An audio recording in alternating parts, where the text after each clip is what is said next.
আসসালামু আলাইকুম প্রিয় স্টুডেন্টস। সবচেয়ে বড় যে চ্যাপ্টার প্রাণীর পরিচিতি, যেটাকে আসলে 3টা চ্যাপ্টার বললেও ভুল হবে না, সেই চ্যাপ্টার নিয়ে তোমার সামনে আমি হাজির। অন্যান্য এমসিকিউ ক্লাসের থেকে এই ক্লাসটা একটু বড় হবে, বুঝতেই পারছো। প্রায় 160টার মতো প্রশ্ন সলভ করব, আশা করি তোমাকে পাশে পাবো। আর বরাবরের মতোই টার্গেট কি তোমার বলো, ভাই অ্যান্সার করার আগে তোমার অ্যান্সার করে ফেলা নিজের মনে মনে, ঠিক আছে? ওকে, তাহলে চলো যাই, ভূমিকা কম, ক্লাসে প্রবেশ করি। আমরা সিরিয়ালি যাব, প্রথম হাইড্রা, তারপর ঘাসফড়িং, তারপর রুই মাছ, ঠিক আছে? ওকে চলো। একটা প্রাণী, এই প্রাণীটাকে চিনতে পারছো কিনা? তোমাদের পরীক্ষাতে যেসব ছবি আঁকা থাকে ওইগুলো খুবই কিম্ভূত আকার হয়, তাও আশা করি হাইড্রাকে তোমরা চিনতে পারবা। এটার খাদ্যাভ্যাস কোন ধরনের এটা আসছে। হাইড্রার ক্ষেত্রে আমরা শুরুতেই যেটা পড়ি, হাইড্রাতে সব ম দিয়ে খেলা, বুঝছো? ম দিয়ে হচ্ছে ও হচ্ছে এই যে এখানে উত্তর পেয়ে গেছি, মাংসাশী। তারপর ম দিয়ে তুমি মনে রাখবা ও হচ্ছে মুক্তজীবী, ঠিক আছে?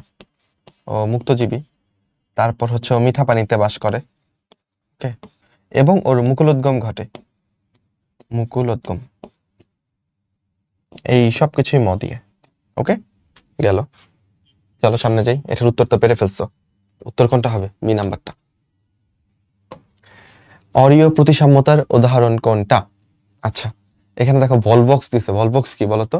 ভলভক্স আসলে শৈবাল, এবং ওই একটা শৈবাল না, অনেকগুলো শৈবাল মিলে একটা কলোনি করে থাকে, এবং কলোনিটা দেখতে হয় গোল্লাকৃতির, ফুটবলের মতো। তো ভলভক্সে দেখা যায় হচ্ছে গোলীয় প্রতিসাম্যতা, বুঝছো? ভলভক্সে কি দেখা যায় বলো? গোলীয়, যেগুলো গোল ফুটবলের মতো ওদের গোলীয় প্রতিসাম্যতা। আচ্ছা, পিলা গ্লোবোসা, এটা শামুক, এটা তো অপ্রতিসম, বুঝছো? এটা হচ্ছে অপ্রতিসম। শামুককে কি সমান দুই ভাগে ভাগ করা যায়? যায় না। আচ্ছা, জুলাস তো আমি আসলে চিনতেছি না, এটা চাই নাকি। হাইড্রা বাকি রইল, উত্তর তো আসলে হাইড্রাই হবে। তাহলে হাইড্রা, জেলিফিশ, সি অ্যানিমন, এরা হচ্ছে তোমার কি বলো, অরীয় প্রতিসাম্য তো দেখায়। এটা একটু মাথায় রাখতে হবে, ভুল করলে মানে এ প্লাস পাওয়া বা চান্স পাওয়া কোনটারই স্বপ্ন দেখার সুযোগ নেই। কমন একটা প্রশ্ন, ঠিক আছে?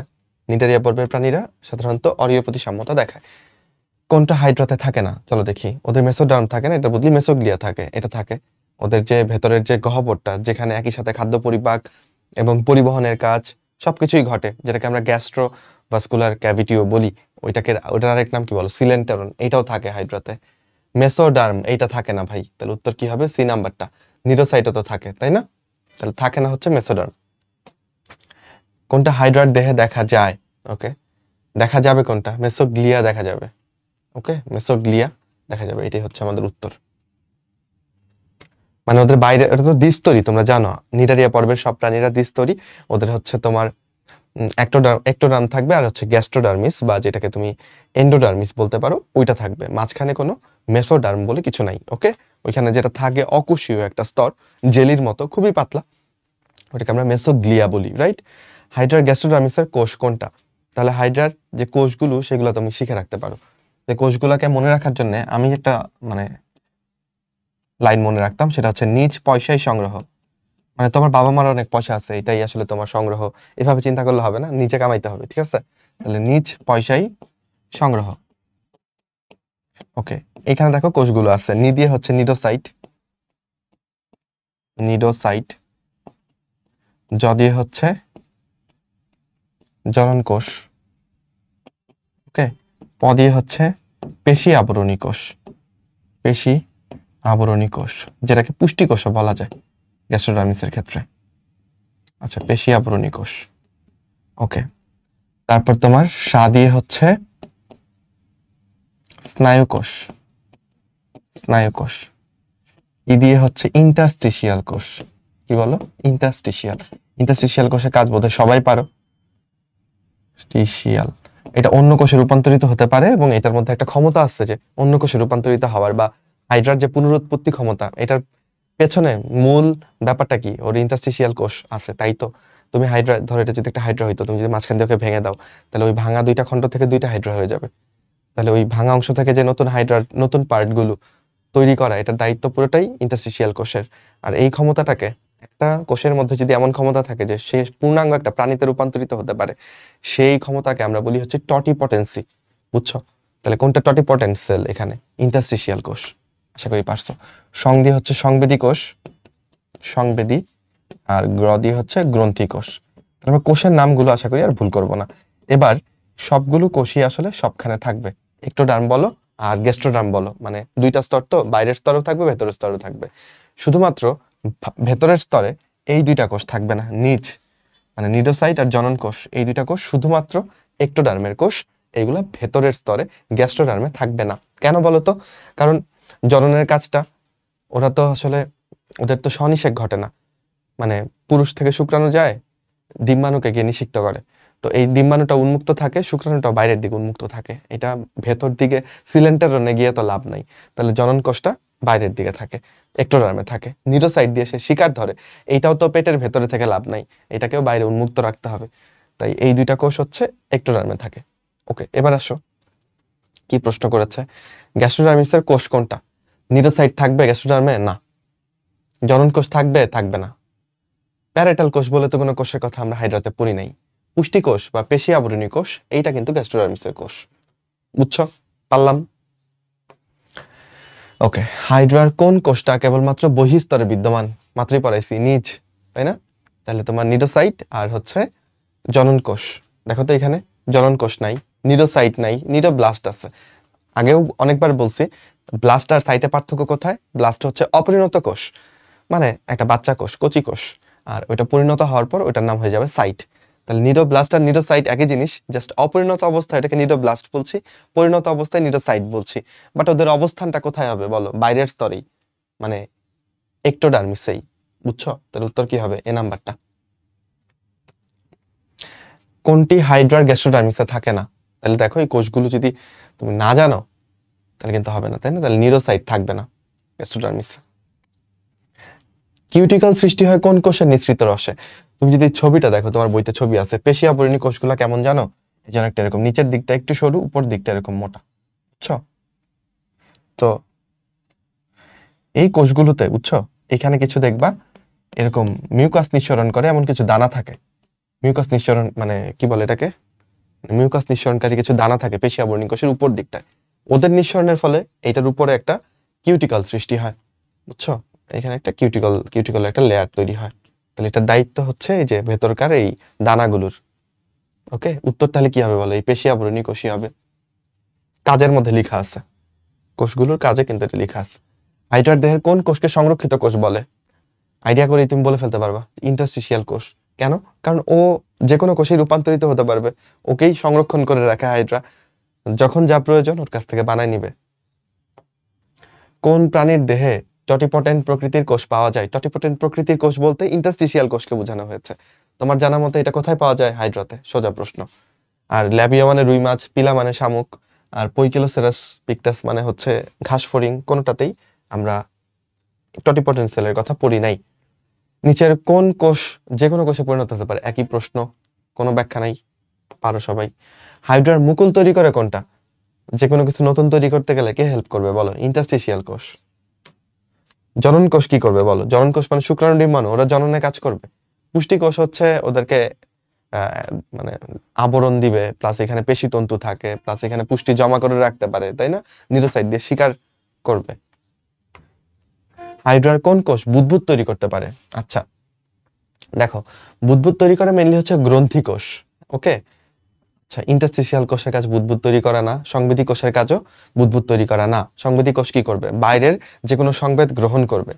আচ্ছা, তাহলে এখানে দুই রকম অপশন আছে, একটা এপিডার্মিসের গ্রন্থি কোষ, একটা এন্ডোডার্মিসের গ্রন্থি কোষ। এপিডার্মিস মানে বাইরের দিকে, আর এন্ডোডার্ম মানে ভেতরের দিকে।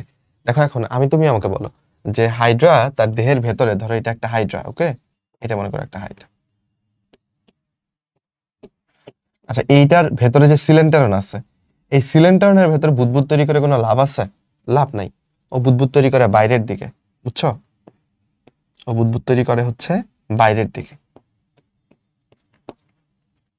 তাহলে বাইরের দিকে বুদবুদ তৈরি করলে এপিডার্মিসের গ্রন্থিকোষ হবে নাকি এন্ডোডার্মিসের? বলো, এপিডার্মিসের হবে। বুঝছো ব্যাপারটা? আর যদি এন্ডোডার্মিস দাগাও তাহলে বুদবুদ তৈরি হবে পেটের মধ্যে, মানে সিলেন্টারনের মধ্যে। এটা কোনো মেক সেন্স করে না। হাইড্রায় একবার ব্যবহার উপযোগী কোষ কোথায় সবচেয়ে কম থাকে? আচ্ছা বলো, একবার ব্যবহার উপযোগী কোষ বলতে কোন কোষকে বোঝানো হয়েছে? আগে এটা বুঝতে হবে। এটা হচ্ছে নিডোসাইট। এটা একবার ব্যবহার করলে আর পুনর্ব্যবহার করা যায় না, ওই জায়গাটা আবার রিফিল হবে, ইন্টারস্টিশিয়াল কোষ এসে আরেকটা নিডোসাইট বানাই দিবে, ওকে, তাহলে প্রশ্ন হচ্ছে নিউটোসাইট কোথায় সবচেয়ে কম থাকে? ওকে ফাইন, সবচেয়ে বেশি থাকে হচ্ছে কোর্সিকাতে, এটা জেনে রাখো, তাই না? এখানে সবচেয়ে বেশি। ওকে, আচ্ছা, সবচেয়ে কম থাকবে পাদচাকতিতে, কারণ পাদচাকতি মানে চিনছো তো, হাইড্রার দেহের এইটা হচ্ছে পাদচাকতি। এইখান দিয়ে কি সে শিকার ধরবে কখনো? এইটা দিয়ে সে কোনো একটা গ্রাউন্ডের সাথে আটকে থাকবে, তো এটা দিয়ে সে শিকার ধরে না, এখানে নিউটোসাইট থাকে না বললেই চলে। ওকে, তাহলে সবচেয়ে কম হচ্ছে পাদচাকতিতে আর সবচেয়ে বেশি কোর্সিকাতে। হিপনোটক্সিন কোন কোষে থাকে? নিউটোসাইটের ভেতরে যে বিষটা থাকে ওইটার নাম হিপনোটক্সিন। হিপনোটক্সিন কি দিয়ে তৈরি এটাও তোমরা পারো, তাই না? প্রোটিন এবং ফেনল দিয়ে তৈরি। সোজা প্রশ্ন এগুলো। নিউটোসাইট সবচেয়ে বেশি থাকে কোথায় কোথায় বলো? কোর্সিকা। কোর্সিকার ইংরেজিগুলো শিখে রাখতে পারো, টেন্টাকল।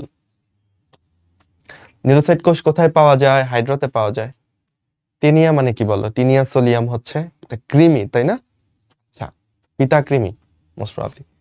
কপসিকাস সেলুলারিস কি বলো? কপসিকাস সেলুলারিস হচ্ছে তোমার দোয়েল পাখি, বুঝছো? তারপর প্যান্থেরা লিও, এটা কি? প্যান্থেরা লিও হচ্ছে তোমার সিংহ, বা প্যান্থেরা টিগ্রিস বাঘ, ওইগুলাতে নিউটোসাইট পাবা না। হিপনোটক্সিন উপাদান পড়াই ফেলছি, সবাই পারো এটা, প্রোটিন এবং ফেনল। নিডারিয়া পর্বে কত ধরনের নেমাটোসিস দেখা যায়? খেয়াল করো, নিডারিয়া পর্বে নেমাটোসিস, নিডারিয়া পর্ব বললে এখানে হচ্ছে 23 রকমের নেমাটোসিস দেখা যায়। আর যদি হাইড্রা বলে তাহলে হচ্ছে 4 রকম বলবা। নিডারিয়া পর্বের একমাত্র প্রাণী তো হাইড্রা না, এখানে আরো অন্যান্য প্রাণীরাও আছে, জেলিফিশ আছে, তাই না? তো ওই সব মিলাইলে 23 রকমের নেমাটোসিস দেখা যায়। ভালো কথা, নেমাটোসিস্ট হচ্ছে নিডোসাইটের একটা পার্ট, বুঝছো? পুরো কোষটা হচ্ছে নিডোসাইট, আর এটার মাঝখানে ওই যে সূত্রকলা হিপনোটক্সিনওয়ালা পার্টটার নাম নেমাটোসিস্ট। তো নেমাটোসিস্ট নিডোসাইটের একটা পার্ট। হাইড্রায় কোন ধরনের নেমাটোসিস্টে হিপনোটক্সিন ধারণ করে? এই 4 রকমের নেমাটোসিস্ট থাকে, তাই না? এই 4 রকমের নেমাটোসিস্ট থাকে। এর মধ্যে শিকারের গায়ে কোনটা প্রবেশ করাই দিয়ে সে বিষ ঢুকাই দেয়? পেনিট্রেন্ট। কোনো কিছু পেনিট্রেট করা মানে কি বলো? প্রবেশ করা না। আমি যদি তোমাকে একটা ইনজেকশন দিই, তাহলে আমি ইনজেকশনের সুইটা তোমার ভেতরে পেনিট্রেট করলাম, রাইট? হাইড্রা ওইরকম করে শিকারের গায়ে পেনিট্রেট করে, দ্যাটস ওয়াই এটার নাম পেনিট্রেন্ট। আর এটার মধ্য দিয়েই সে হিপনোটক্সিনটা ভেতরে দিয়ে দেয়। বাকিদের কাজগুলো কি বলো? তাহলে উত্তর হবে এটা, ভলভেন দিয়ে সে জড়ায় ধরে শিকারকে। ওকে, স্টেপটোলিন গ্লুটিনেন্ট, এগুলো গ্লু দেখেই বুঝবা যেগুলো দিয়ে আসলে কি করে, সে আটকায়। ওকে, স্টেপটোলিন আর স্টেরিওলিন গ্লুটিনেন্টের মধ্যে পার্থক্য হচ্ছে স্টেপটোলিনে কাটা থাকে আর স্টেরিওলিনে কাটা থাকে না, বুঝছো? তবে এরা শিকারকে আটকাইতে হেল্প করে, আর জড়ায় ধরে হচ্ছে ভলভেন্ট, পেঁচায় ধরে, আর পেনিট্রেট হচ্ছে ভেতরে হিপনোটক্সিন প্রবেশ করায় দেয়। এখানে সবচেয়ে বড় হচ্ছে এই পেনিট্রেন্টটা, সবচেয়ে ছোট হচ্ছে স্টেরিওলিন গ্লুটিনেন্টটা। বার্ব এবং বারবিউল যুক্ত নেমাটোসিস্ট কোনটা? আচ্ছা, বার্ব কোনটা? বার্ব হচ্ছে কাটা, আর বারবিউল হচ্ছে ছোট্ট কাটা, বুঝছো? তাহলে নেমাটোসিস্ট রাখতেছি, মনে করো এটা হচ্ছে তার ওই গহ্বর যেখানে হিপনোটক্সিন থাকে। ওকে, এখানের পরে যে উঁচু করে অংশটা এটার নাম বাট। ওকে, আচ্ছা, বাটের পরে এটা হচ্ছে সূত্রক। তাহলে বাটের মধ্যে বড় কাটা যেগুলো থাকে এগুলোর নাম কি বলো? বার্ব, ঠিক আছে? আর ছোট ছোট কাটা যদি থাকে এটার নাম কি বলো? বারবিউল। তাহলে বার্ব বারবিউল দুইটাই পাবা হচ্ছে তুমি পেনিট্রেন্টের মধ্যে। ওকে, নিচের কোনটা পেনিট্রেন্ট নেমাটোসিস্টের বৈশিষ্ট্য? সূত্রক কাটাযুক্ত না। আঠালো রস ক্ষরণ করবে না, এটা কি আটকায় টাটকায় ফেলবে না, এটা তো প্রবেশ করবে। শীর্ষদেশ বন্ধ থাকলে এদিক দিয়ে হিপনোটক্সিন বেরোবে কেমনে? বাট প্রশস্ত, এটাই সঠিক মনে হচ্ছে আমার। সূত্রক কাটাযুক্ত কার ক্ষেত্রে বলো? সূত্রক কাটাযুক্ত থাকবে হচ্ছে ওই কি বলে এটাকে বলো, স্টেপটোলিন গ্লুটিনেন্টের ক্ষেত্রে সূত্রকটা কাটাযুক্ত থাকে। ওকে, কোন নেমাটোসিস্টে হিপনোটক্সিন থাকে? বলছি আগেই, পেনিট্রেন্ট এটা। সবচেয়ে ক্ষুদ্র নেমাটোসিস্ট কোনটা বলবা বলো? স্টেরিওলিন গ্লুটিনেন্ট, এটাই তোমার বইতে লেখা আছে, এটাই সব থেকে ক্ষুদ্র। এদের আরো যেটা নাম আছে কিন্তু, একটা নাম হচ্ছে অ্যাট্রাইকাস আইসোরাইজা, একটা হচ্ছে হলোট্রাইকাস আইসোরাইজা। ওকে, আচ্ছা, এ ট্রাইকাস, ট্রাইকোম মানে হচ্ছে রোম বা কাটা, এ মানে নাই, তাহলে কার কাটা নাই তুমি বলো? 4 নাম্বারটার কাটা নাই, এটা 4 নাম্বার ছিল তোমার বইতে, সিরিয়ালটা এভাবে মনে রাখবা। স্টেরিওলিন সবচেয়ে ছোটটা, তাহলে এটাকে বলবা অ্যাট্রাইকাস। কাটা আছে কার? স্টেপটোলাইন গ্লুটিনেন্ট, এটা কাটা আছে, তাই এটা হলোট্রাইকাস, হলো মানে আছে। কোন ধরনের নেমাটোসিস সূত্রক চাবুকের ন্যায় কাটাযুক্ত? তাহলে বলো কোনটা? হলোট্রাইকাস, যেটা 3 নাম্বারটা, স্টেপটোলিন গ্লুটিনেন্ট। ভলভেন্টের বৈশিষ্ট্য? আচ্ছা, বারবিউল উপস্থিত না, বারবিউল থাকে না। কোনো শ্যাফট থাকে না, না শ্যাফট একটা থাকে, শ্যাফট মানে সূত্রকটা বুঝাইছে বোধহয়, তাই না? এটা ভুল। ক্ষুদ্র ক্ষুদ্র কাঁটা বিদ্যমান না, এটাতে কাঁটা থাকে না। সূত্রকের অগ্রভাগ বদ্ধ, এটা সঠিক। ভলভেন দিয়ে সে কখনোই কিছু প্রবেশ করায় না, পেনিট্রেন্টের মতো। তাহলে এর সূত্রকের আগাটা বন্ধ থাকলে কোনো সমস্যা নেই, ঠিক আছে? এদিক দিয়ে তো কোনো কিছু বের হইতে হবে না, এটা দিয়ে সে পেঁচায় ধরবে। একবার ব্যবহৃত নেমাটোসিস্টের পরিণতি কি হবে? নেমাটোসিস যেটা ব্যবহার হয়ে যায় সেটা ধীরে ধীরে একটোডার্ম থেকে মানে এপিডার্মিস থেকে গ্যাস্ট্রোডার্মিসে প্রবেশ করে ফেলে, পরে নর্মাল এনজাইম টেনজাইম দিয়ে এটা পরিপাক হয়ে যায়, বুঝছো? খাবারের সাথে হজম হয়ে যায়, তোমার বইতে এভাবেই লেখা। তাহলে এটা লিখবো দেহে পরিপাক হয়, ঠিক আছে? ওকে। কোন প্রাণীতে টোটিপোটেন্ট ধরনের কোষ থাকে? এটা তো আগে আসছে, হাইড্রা। কোন কারণে হাইড্রাকে অমর প্রাণী বলা হয় বলো? এই ইন্টারস্টিশিয়াল কোষ আছে বলেই সে পুনরুৎপত্তি করতে পারে, আর এর জন্য সে অমর প্রাণী। মানে তাকে তুমি পুড়িয়ে না ফেললে, তাকে তুমি পা দিয়ে পিষে না ফেললে সে কিন্তু নর্মালি মরবে না, বুঝছো? নিচের কোনটা সঠিক? এপিডার্মিস ভ্রূণীয় এন্ডোডার্ম থেকে উৎপন্ন হয়। এই কি ভয়ঙ্কর কথা! ভ্রূণীয় একটোডার্ম থেকে তৈরি হবে এপিডার্মিস। ভুল কথা, এটা সঠিক না। গ্যাস্ট্রোডার্মিস একটোডার্ম, একটো মানে তো বাইরে, গ্যাস্ট্রোডার্মিস তো ভেতর দিকে থাকে, এন্ডোডার্ম থেকে গ্যাস্ট্রোডার্মিস আসবে, এটা ভুল কথা। সিলেন্টারন গ্যাস্ট্রোডার্মিস দ্বারা আবৃত, এইটা সঠিক কথা বলছে। সিলেন্টারন মানে ভেতরের গহ্বরটা, রাইট? তাহলে 2 সারি কোষ থাকে, তাই তো? ধরো 1 সারি কোষ, এই কোষগুলা, এগুলাকে কি বলবা? এগুলো হচ্ছে একটোডার্মিস, মানে এপিডার্মিসের কোষ মনে করো, ঠিক আছে? আর ধরো আমি হলুদ কালারে দেখাচ্ছি যেটা, সেটা হচ্ছে মনে করো গ্যাস্ট্রোডার্মিসের কোষ। তাহলে তুমি বলো সিলেন্টারন কোনটা? এইটা। তাহলে সিলেন্টারন কোন কোষ দিয়ে ঢাকা আছে? ভেতরের দিকের কোষগুলো, গ্যাস্ট্রোডার্মিস দিয়ে। এটা কি সঠিক মনে হচ্ছে? সিলেন্টারন সিলোমিক তরল দ্বারা পূর্ণ থাকে না, একদম ভুল কথা। ওরা কি সিলোমেট? ওদের তো কোনো সিলমই নাই। সিলেন্টারনকে কখনো সিলম বলা যাবে না, তাহলে এখানে সিলোমিক তরলও থাকবে না। প্রাণীর টিস্যু রসে কোন উপাদান থাকলে হাইড্রা তাকে শিকার করে? আচ্ছা, এটা হচ্ছে গ্লুটাথিয়ন। গ্লুটাথিয়ন হচ্ছে একটা ট্রাইপেপটাইড, 3টা অ্যামাইনো অ্যাসিড দিয়ে তৈরি। এটা স্কিনে থাকে এবং এইটার জন্য হাইড্রা আসলে তার শিকারের প্রতি আকৃষ্ট হয়, বুঝছো? উত্তর হচ্ছে কি বলো? গ্লুটাথিয়ন। হাইড্রার বহিঃকোষীয় পরিপাক কোথায় সংঘটিত হয়? কোষের বাইরে যে পরিপাক, এটা কোথায় হবে বলো? সে তো খাবে মুখ দিয়ে, মুখ দিয়ে খাবারটা কোথায় গেল? সিলেন্টারনে গেল, সেখানে যে পরিপাক হবে সেটাই তো বহিঃকোষীয় পরিপাক। তারপর হচ্ছে তার যে গ্রন্থি কি ক্ষণপদীয় কোষগুলো আছে, সেই কোষগুলো এই বহিঃকোষীয় পরিপাক শেষে যে অবশিষ্ট থাকবে সেগুলো ক্ষণপদ দ্বারা কোষের ভেতরে প্রবেশ করাবে। তারপর সেখানে ক্ষণপদীয় কোষের ভেতরে অন্তঃকোষীয় পরিপাক ঘটবে, তাই না? বুঝতেছো? আচ্ছা, হাইড্রাতে অন্তঃকোষীয় পরিপাক ঘটে, তাহলে বলো কি হবে? ক্ষণপদযুক্ত কোষ হবে, কারণ ক্ষণপদ দিয়ে সে খাবারটাকে ভেতরে নেয়। হাইড্রার দেহের ভার কর্ষিকার উপর স্থাপন করে কর্ষিকাকে পায়ের মতো ব্যবহার করে চলাকে, বুঝতেছো ব্যাপারটা? মানে হাইড্রাটা এরকম উল্টা হয়ে আছে, ওকে? এটা ধরো হাইড্রার কর্ষিকা, এগুলোকে সে পায়ের মতো ব্যবহার করতেছে, ঠিক আছে? এবার এরকম করে করে সে হেঁটে হেঁটে যাচ্ছে, এটাকে কি বলা যায়? এটাকে হাঁটা বলা যায় না? কোন ধরনের চলন পদ্ধতিতে হাইড্রা লম্বা দূরত্ব? লম্বাতে ল আছে, লুপিং এও ল আছে, তাহলে লুপিং হচ্ছে লম্বা দূরত্ব। দ্রুত, সবচেয়ে দ্রুত কোনটা বলো? সমারসল্টিং, ডিগবাজি মেরে মেরে যাবে, লুপিং এর থেকে দ্বিগুণ দূরত্ব অতিক্রম করবে সমারসল্টিং। গ্লাইডিং দিয়ে খুবই অল্প দূরত্ব খুবই ধীরে পার করবে। কোন ধরনের চলনকে জোকা চলন বলে? জোকের মতো চলতেছে, বা এটাকে শুয়োপোকার মতো, শুয়োপোকা, বুঝছো? তো শুয়োপোকা চলন বলে বা জোকা চলন বলে এই লুপিংকে, ঠিক আছে? লুপিংকে বলে। হাইড্রা লম্বা দূরত্ব লম্বা আছে, তাহলে আবার লুপিং। কোন প্রক্রিয়া হাইড্রা দ্রুত চলে? সামারসল্টিং। ধীর গতির চলন, ওকে, এটা নিয়ে একটু কনফিউশন আছে। লুপিং এটাও ধীর গতির, বুঝছো? আবার ধরো গ্লাইডিং, এটাও খুব ধীর গতির, ঠিক আছে?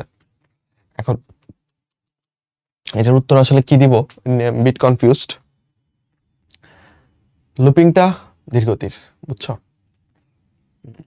দ্রুত যাবে সামারসল্টিং এ, আর লুপিং এ ধীরে যাবে, বাট অনেকখানি দূরে যাবে সে।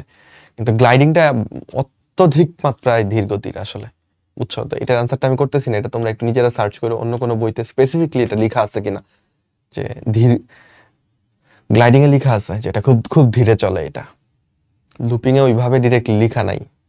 এগুলো হচ্ছে কি আগের বইগুলোতে, অনেক আগের এডিশনে, এগুলো তো অনেক আগের বোর্ড কোশ্চেন, কবের এটা কে জানে।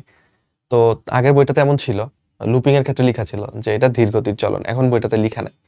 এখন এগুলো অ্যান্সার করা একটু কঠিন হয়ে গেছে আমাদের জন্য, বুঝছো? আচ্ছা, কোন পর্বে অযৌন এবং যৌন দুইভাবেই প্রজনন সম্পন্ন হয়? রুই মাছের কি অযৌন জনন আছে? না, যৌন জনন। ঘাসফড়িং, মৌমাছি এরা সবাই যৌন জনন করে, ঠিক আছে? মৌমাছির ক্ষেত্রে পার্থেনোজেনেসিস বলে আরেকটা জনন আছে, ওইটাকে যৌন বা অযৌন কোনোটাই বলা যায় না, আলাদা টাইপের। ওকে, তাহলে উত্তর হবে হাইড্রা। হাইড্রার ক্ষেত্রে মুকুলোদ্গম যে হয় এটা একটা অযৌন প্রজনন, বুঝছো? বা ধরো হাইড্রার যে পুনরুৎপত্তি ক্ষমতা, এটাও তো এক ধরনের কি মানে সংখ্যা বৃদ্ধি হচ্ছে না, এটাকে অযৌন জনন বলতে পারো। আর যৌন জনন তো হয়, তাহলে দুইটাই হয়। কোন কোষে হাইড্রার জননাঙ্গ সৃষ্টি করে? আচ্ছা, কোন কোষ হাইড্রার জননাঙ্গ সৃষ্টি করবে? ইন্টারস্টিশিয়াল কোষ। অন্য যে কোনো কিছু তৈরি করা তো ওরই দায়িত্ব। হাইড্রার পুনরুৎপত্তি ক্ষমতার কথা উল্লেখ করেন কে বলো? আব্রাহাম ট্র্যামলে, তাই না? আর হাইড্রা নামটা কি দিচ্ছেন কে? Carolus Linnaeus. আচ্ছা, হ্যাকেল কি করছিল? আচ্ছা, এইগুলো এই চ্যাপ্টারের কিছু না। হ্যাকেল হচ্ছে কি বলে এটাকে, আরে থিওরিটার নাম ভুলে গেলাম, মনে পড়তেছে না, জিনতত্ত্ব দেখে ফেলে তো। পুনরাবৃত্তি থিওরি না কি যেন নামটা, আচ্ছা যাই হোক, পুনরুৎপত্তি দেখে এটার নামটা আসতেছে না, যাই হোক। ভাইসম্যান হচ্ছে নব্য ডায়নিজম, এটা প্রদান করছেন। আর ল্যামার্ক তো হচ্ছে ওই বায়োলজি শব্দের প্রবর্তক, মেরুদণ্ডী অমেরুদণ্ডী দুই ভাগে ভাগ করছেন প্রাণী জগৎকে। ওকে, আচ্ছা, হাইড্রার যৌন জননের ক্ষেত্রে নিম্নের কোনটা সঠিক? ওকে, এটার ক্ষেত্রে তুমি যেটা মনে রাখবা, ঠিক আছে? আচ্ছা, তো আলটিমেট এখানে দেখো কিছু সিকোয়েন্স দিয়েছে, এই সিকোয়েন্সগুলো ইম্পর্টেন্ট। মানে যৌন জননের ক্ষেত্রে প্রথমে তো শুক্রাণু তৈরি করতে হবে, যেটাকে আমরা বলি, বলো কি, স্পারমাটোজেনেসিস। ডিম্বাণু তৈরি করতে হবে, এটাকে বলি ওজেনেসিস। তো এই ক্রমগুলো আসে, এই ক্রমগুলোর ক্ষেত্রে দেখো শেষের দুইটা সবাই বোধহয় পারো। শেষে কি? শেষে হচ্ছে শুক্রাণু তৈরি হবে বা স্পার্ম, তাই না? আমি একটু স্পারমাটোজেনেসিসটা পড়াই নিচ্ছি। শুক্রাণু, বা এটাকে তুমি ইংরেজিতে বলতেছো স্পার্ম, রাইট? আচ্ছা, গেল। এটার আগের দশাটার নাম কি? এটার আগের দশাটার নাম হচ্ছে স্পারমাটিড। স্পারমাটিড। ভাই, দুইটার মধ্যে পার্থক্য কি? স্পারমাটিডের মধ্যে এরকম, সরি, স্পারমাটিডের মধ্যে স্বর্ণটিড জাস্ট এরকম কোষ, বুঝছো? কিন্তু এই কোষগুলোতে যখন এই লেজ যুক্ত হবে, সচল হবে তারা, তখন এটার নাম হচ্ছে স্পার্ম। আমি কি বুঝাইতে পারছি ডিফারেন্সটা? স্পারমাটিড থেকে স্পার্ম হওয়ার প্রক্রিয়ার নাম কি জানো? স্পারমিওজেনেসিস। কি বলো? স্পারমিওজেনেসিস। খেয়াল করো, এই স্পার্ম তৈরির সমগ্র প্রক্রিয়া, বড় প্রক্রিয়ার নাম হচ্ছে স্পারমাটোজেনেসিস। সেই স্পারমাটোজেনেসিসের একটা স্টেপের নাম হচ্ছে স্পারমিওজেনেসিস। লাস্ট স্টেপটার নাম স্পারমিওজেনেসিস। ক্লিয়ার ব্যাপারটা? আচ্ছা, তাহলে এটা শুরু হয় কোত্থেকে? এটা বেসিক্যালি শুরু হয় হচ্ছে তোমার জনন মাতৃকোষ থেকে, ঠিক আছে? তাহলে কই লিখবো, ধরো এখানে লিখি জনন মাতৃকোষ, তাই তো? আচ্ছা, এই মাতৃকোষের পরে স্পারমাটোগোনিয়া হবে, স্পারমাটোসাইট হবে। আমার নিজেরই উল্টাপাল্টা লাগতো ছোটবেলায়, তোমাদেরকে কি বলবো। তো কোনটা আগে হবে কোনটা পরে হবে বলো? দেখো, এখানে তুমি একটু গোসা মনে রাখবা, গোসা করবা। গোসা মানে বুঝো না? গোসা করা মানে কি? অভিমান করা। তাহলে এই গদি হচ্ছে গনিয়া আর সাদি হচ্ছে সাইট। তাহলে জনন মাতৃকোষ থেকে প্রথমে হবে স্পারমাটোগোনিয়া, হ্যাঁ। আর যদি এটা তুমি ডিম্বাণু বানাইতা, তখন এটা স্পারমাটোগোনিয়া না হয়ে উগোনিয়া হইতো, স্পারমাটোসাইট না হয়ে উসাইট হইতো, বুঝছো? আচ্ছা, এই আর কি। দেন স্পারমাটোসাইট থেকে স্পারমাটিড হবে, এন্ড দেন শুক্রাণু হবে। এই পুরো প্রক্রিয়ার নাম হচ্ছে স্পারমাটোজেনেসিস। জাস্ট লাস্ট স্টেপটার নাম হচ্ছে স্পারমিওজেনেসিস। ডান? আচ্ছা, দেখি তাইলে নিচের কোনটা সঠিক।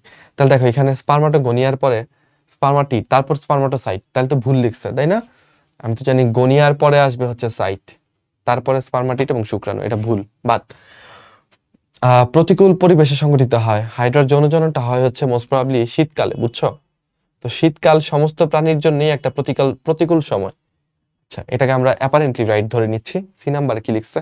পরিণত ডিম্বাণুর চারদিকে কাইটিনের আবরণ, না রে, এটা কাইটিন না, এটা হবে হচ্ছে জিলাটিনের আবরণ থাকে, ঠিক আছে? পরিণত ডিম্বাণুটা মানে উন্মুক্ত থাকে, কোনো কিছু দিয়ে যে আবৃত থাকবে এরকম না, কারণ শুক্রাণু এসে ওকে নিষিক্ত করবে। কাইটিন হচ্ছে একটা শক্ত আবরণ। চিংড়ির শেল দেখছো না, কাঁকড়ার যে আবরণ দেখছো না, মানে শক্ত খোলসটা, এরকম একটা খোলস দিয়ে যদি ডিম্বাণু আবৃত থাকে, শুক্রাণু এটার ভেতর ঢুকতে পারবে না। তো এত কঠিন কোনো আবরণ নাই, এখানে জিলাটিনের আবরণ থাকে, যেটা পিচ্ছিল টাইপের হয় এবং এটা ভেদ করে শুক্রাণু প্রবেশ করতে পারে, এই আর কি। স্বনিষেক ঘটে না। যদিও হাইড্রা কিন্তু উভলিঙ্গী, মানে একটা হাইড্রার দেহেই শুক্রাশয় ডিম্বাশয় দুইটাই থাকে, কিন্তু ওদের স্বনিষেক ঘটে না। মানে কি, মানে একটা হাইড্রার বডিতে, ধরো এটা একটা হাইড্রা, ঠিক আছে, এটা পাদচাকতি তার, তাহলে ওর মনে করো এখানে শুক্রাশয় আছে, এখানে ডিম্বাশয় আছে, এখান থেকে শুক্রাণু গিয়ে কখনোই এখানে ডিম্বাণুকে নিষিক্ত করবে না। কেন করবে না? কারণ এই ছেলেরা দেখবা একটু আগে আগে পেকে যায়, বুঝছো, মানে ইচড়ে পাকা। তো এই শুক্রাশয়টাও এরকম ইচড়ে পাকা টাইপের, সে আগে আগে পরিণত হয়ে যায় ডিম্বাশয়ের তুলনায়। হ্যাঁ, তো সে এখান থেকে বেরোয় পড়ে এবং পরিণত ডিম্বাণুর খোঁজে থাকে। এই ডিম্বাণু ততদিনে পরিণত হয় নাই, তো তাকে বাধ্য হয়ে অন্য একটা হাইড্রার ডিম্বাণুকে নিষিক্ত করতে হয়। ফলে স্বনিষেকের ব্যাপারটা আসলে এখানে ঘটে না, যদিও এরা উভলিঙ্গ। ক্লিয়ার ব্যাপারটা? আচ্ছা, তাহলে এইটাও আসলে সঠিক না। তাহলে আমাকে আসলে অ্যাপারেন্টলি এইটাকেই সঠিক দাগাইতে হচ্ছে, যে প্রতিকূল পরিবেশ এটা সংঘটিত হচ্ছে শীতকালে। ওকে, নিচের কোনটা সঠিক? মাত্রই পড়াইছি। তাহলে এখানে মাতৃকোষ দেয় নেই, এখানে ধরো ওই গোসা থেকে শুরু করছে, তাহলে প্রথমে গনিয়া, তারপর সাইট। দেখো তো এখানে স্পার্মাটিড দিয়ে শুরু করছে, দেখেই বোঝা যাচ্ছে এটা হয় না, এটা ভুল। ঠিক আছে, আচ্ছা আচ্ছা, এখানে দেখো সাইটের পরে বলছে গনিয়া, তাহলে তো গোসাটা হইলো না, তাহলে এটাও বাদ। ঠিক আছে, উ গনিয়া, উ সাইট, উ টি, ডিম্বাণু, পারফেক্ট আছে, রাইট, পারফেক্ট। তাহলে উত্তর হবে ডি নাম্বারটা। এ নাম্বারটা হবে কিনা দেখি তো। স্পার্মাটিডের পরে স্পার্মাটোসাইট বলছে, ভুল। ধরতে পারতেছি? তাহলে লাস্টের দুটো তো আমরা মনেই থাকবে, স্পার্মাটিড স্পার্ম, উটিড ওভাম বা ডিম্বাণু, লাস্টের দুটো তেমনি মনে থাকবে। ওই গনিয়া আর সাইট নিয়ে উল্টাপাল্টা লাগলে ওই যে গোসা দিয়ে মনে রাখবা, আগে গনিয়া তারপর সাইট। একটি প্রাইমারি ওসাইট কয়টা পোলার বডি সৃষ্টি করে? শুধুমাত্র ফিমেইলের ক্ষেত্রে, মানে ডিম্বাশয়ের ক্ষেত্রে তুমি এখানে দেখতে পারবা, এখানে একটা অসম সাইটোপ্লাজমের বিভাজন হয়, বুঝছো? যখন মিওসিসটা হয় তখন হচ্ছে তোমার একটা উটিড অনেকখানি শুক্রাণু নিয়ে, অনেকখানি সাইটোপ্লাজম নিয়ে নেয়, আর তিনটা হচ্ছে অনেক কম সাইটোপ্লাজম পায়, এর আলটিমেটলি টিকে না। এই তিনটার নাম হচ্ছে পোলার বডি। তাহলে একটা উটিড ফাইনালি যেটা ওভাম হবে সেটা হচ্ছে, আর তিনটা হচ্ছে পোলার বডি হচ্ছে। তাহলে পোলার বডি কি চিনছো? এই তিনটা, এই পোলার বডি পরে নষ্ট হয়ে যাবে। ওকে, কোনটা মিথজীবী? দেখো তো কোন হাইড্রাটা মিথজীবিতা দেখায়? ক্লোরোহাইড্রা ভিরিডিসিমা, তাই না? এটার সাথে এটা ক্লোরোহাইড্রা ভিরিডিসিমা কিন্তু আসলে সবুজ রঙের না, বুঝছো, কিন্তু এটার ভেতরে একটা শৈবাল আশ্রয় নেয়, সেই শৈবালের জন্য সে আসলে এরকম সবুজ দেখায়। ওকে, হাইড্রার নাইট্রোজেন গঠিত বর্জ্য থেকে শৈবাল কিসের চাহিদা পূরণ করে? নাইট্রোজেন পূর্ণ কোনটা বলো তো? নাইট্রোজেন লাগবে এখানে কোনটা বানাইতে? যেমন নাইট্রোজেন ছাড়া শর্করা হবে। খনিজ লবণ বলতে তো আয়ন গুলাকে বুঝাচ্ছে, এখানে তো সোডিয়াম পটাশিয়াম আয়ন, তো নাইট্রোজেনের কোনো বালাই নেই, ওইটা বাদ। লিপিড বানাইতেও নাইট্রোজেন ছাড়া তুমি লিপিড বানাইতে পারবা, কিন্তু প্রোটিন বানাইতে গেলে নাইট্রোজেন ছাড়া সম্ভব না। কেন? কারণ প্রোটিন বানাইতে তোমার লাগবে হচ্ছে কি বলো, অ্যামাইনো অ্যাসিড, রাইট? তাহলে অ্যামাইনো অ্যাসিড বানাইতে গেলে অবশ্যই অ্যামিন গ্রুপ লাগবে তোমার। অ্যামিন গ্রুপ লাগবে না? অ্যামিন গ্রুপ কি নাইট্রোজেন ছাড়া হবে? হবে না। তাহলে উত্তর কি হবে? উত্তর হবে হচ্ছে প্রোটিন। ওকে, আমরা চলে আসছি ঘাসফড়িং এ। ওকে, যারা এখনো আসছো, ভেরি ভেরি গুড। চলো ঘাসফড়িং দেখে ফেলি। ঘাসফড়িং এর দেহে কয়টা অঞ্চল আছে? অঞ্চল মানে বুঝছো তো, ঘাসফড়িং এর মাথা, তারপর ঘাসফড়িং এর হচ্ছে বক্ষ, তারপর ঘাসফড়িং এর উদর, কয়টা অঞ্চল হইলো? তিনটা অঞ্চল। আর যদি বলতো খণ্ডক কয়টা? খণ্ড, তাহলে হচ্ছে মোট হচ্ছে 20টা খণ্ডক, বুঝছো? ঘাসফড়িং এর যে মাথা, মাথার মধ্যে ভ্রূণীয় খণ্ডক থাকে কয়টা? 6টা, বুঝছো? বক্ষে কয়টা খণ্ডক থাকে জানো? 3টা, অগ্র মধ্য পশ্চাৎ। আর উদরে থাকে হচ্ছে 11টা। ওকে, এই হচ্ছে মোট 20টা খণ্ডক ঘাসফড়িং এর। ওকে, কিন্তু এখানে অঞ্চল চাইছে। পঙ্গপাল কাদেরকে বলি? পঙ্গপাল ইংরেজি হচ্ছে লোকাস্ট। লোকাস্ট। তোমরা কি কালো রঙের কিছু ঘাসফড়িং দেখছো? রাত্রেবেলা, এখন তো লোডশেডিং অনেক কমে গেছে, আমরা ছোটবেলা যখন পড়তাম চার্জার লাইট জ্বালায়, তখন দেখতাম যে ফড়িং এসে জানলা দিয়ে এসে ফড়িং এসে ভরে যাচ্ছে, বুঝছো? কালো রঙের ছোট ছোট কিছু ফড়িং, ওইগুলোকে পঙ্গপাল নামে ডাকতাম। তো ওরাও তো ঘাসফড়িং। তাহলে পঙ্গপাল আসলে কিসের অন্তর্ভুক্ত বলো? ঘাসফড়িং এর অন্তর্ভুক্ত। একবার পাকিস্তানে না কোথায় যেন অনেক বেশি পঙ্গপাল অ্যাটাক করলো, যেহেতু ওরা ঘাসফড়িং, ওরা ঘাস খেয়ে বেঁচে থাকে, তো ওরা শস্যের ক্ষতি করে, বুঝছো? তো পরে হচ্ছে ওই অঞ্চলের মানুষ ঘাসফড়িং খাওয়া শুরু করে দিছে, পরে আবার ঘাসফড়িং এর সংখ্যা কমে গেছে। মানে মানুষের খানার উপরে কোনো কথা হবে না, যেটাই মানুষ অপকার করতে আসবে মানুষ এটাকে রেতে খেয়ে ফেলবে, শেষ। ঘাসফড়িং এর দেহখণ্ডের কাইটিন নির্মিত পুরু এবং শক্ত পৃষ্ঠীয় পাতকে কি বলে? আচ্ছা, কাইটিন নির্মিত পুরু ও শক্ত পৃষ্ঠীয় যেহেতু বলছে, বুঝছো, পৃষ্ঠীয় যেহেতু বলছে,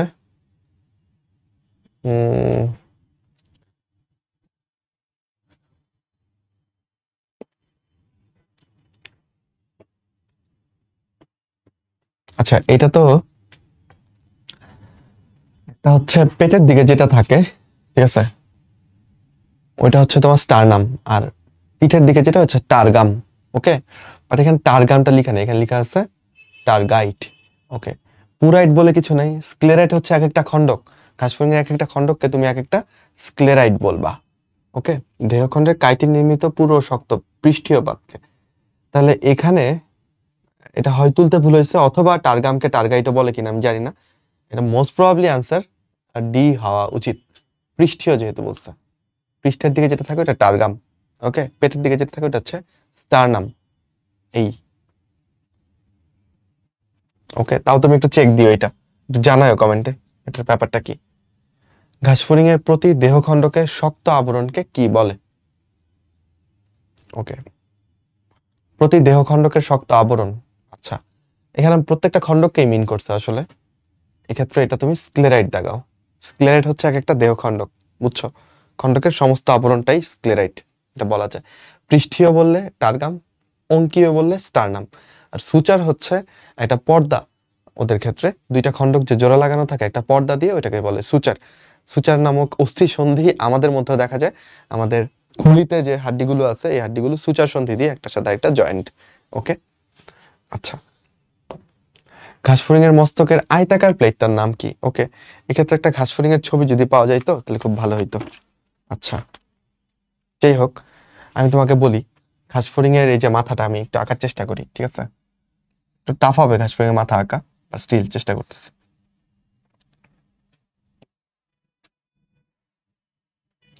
আচ্ছা, যাই হোক, মনে করো এটা একটা ঘাসফড়িং। ওকে,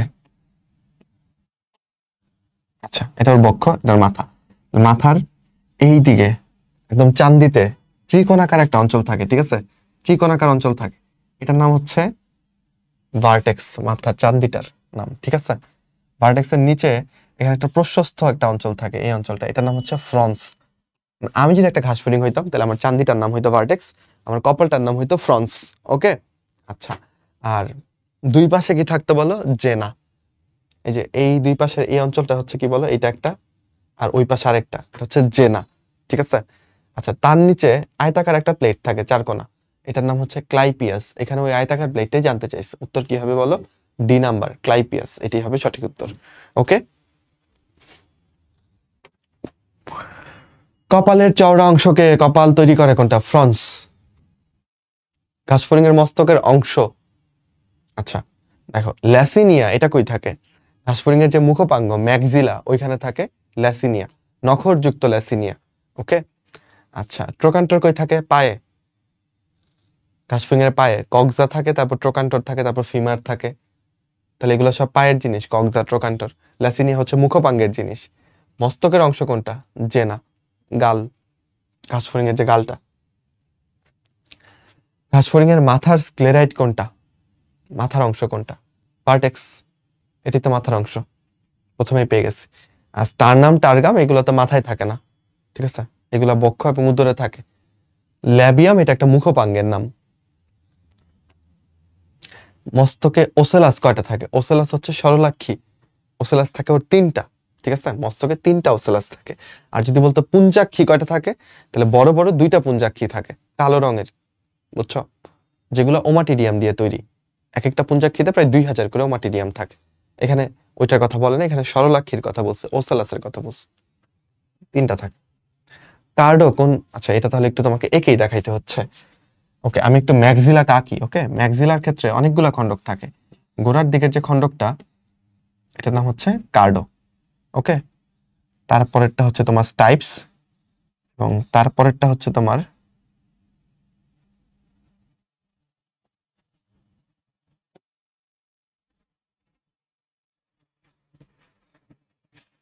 নখরযুক্ত ল্যাসিনিয়া। ওকে, আচ্ছা এরপরে তোমার আছে হচ্ছে এদিকে হচ্ছে এটার নাম হচ্ছে পালপিফার, তারপর একটা ঢাকনির মতো থাকে হচ্ছে গ্যালিয়া। এই পালপিফার থেকে পাল্প বের হয়, ম্যাক্সিলারি পাল্প, যেটা 5 খণ্ডক, 3 4 5। ওকে, এই হচ্ছে একটা ম্যাক্সিলা। তাহলে কি কি নাম বললো ভাই বলো তো, কঠিন লাগতেছে? এটার নাম হচ্ছে কার্ডো। কার্ডো, ওকে, একদম গোড়ারটা। কার্ডোর পরে এটার নাম কি বলো? স্টাইপস। স্টাইপস। এই যে নখরযুক্ত এটার নাম কি বলো? ল্যাসিনিয়া। ল্যাসিনিয়া। ওকে, যেখান থেকে ম্যাক্সিলারি পাল্প বের হয়েছে ওটার নাম হচ্ছে পালপিফার। পালপিফার। আচ্ছা, আর এই ঢাকনির মতো বড় করে যেটা ওটার নাম হচ্ছে গ্যালিয়া। কি বলো? গ্যালিয়া। ঢাকনি গামলা একই রকম না? গামলা থেকে গ্যালিয়া। আচ্ছা, তারপর এটা কি বলো? এটা হচ্ছে ম্যাক্সিলারি পাল্প। কয় খণ্ডক? 5 খণ্ডক। তো এই হচ্ছে একটা ম্যাক্সিলার গঠন। তাহলে এখানে প্রশ্ন করছে যে কার্ডো কোন উপাঙ্গের অংশ, তাহলে তুমি বলো কার্ডো কোথায় থাকে? ম্যাক্সিলাতে থাকে। পারবো না, এখানে বেশি বেশি ইম্পর্টেন্ট হচ্ছে এই যে ল্যাসিনিয়া আর গ্যালিয়া, এই দুইটাও আসে। নখরযুক্ত কোনটা, ঢাকনির মতো কোনটা?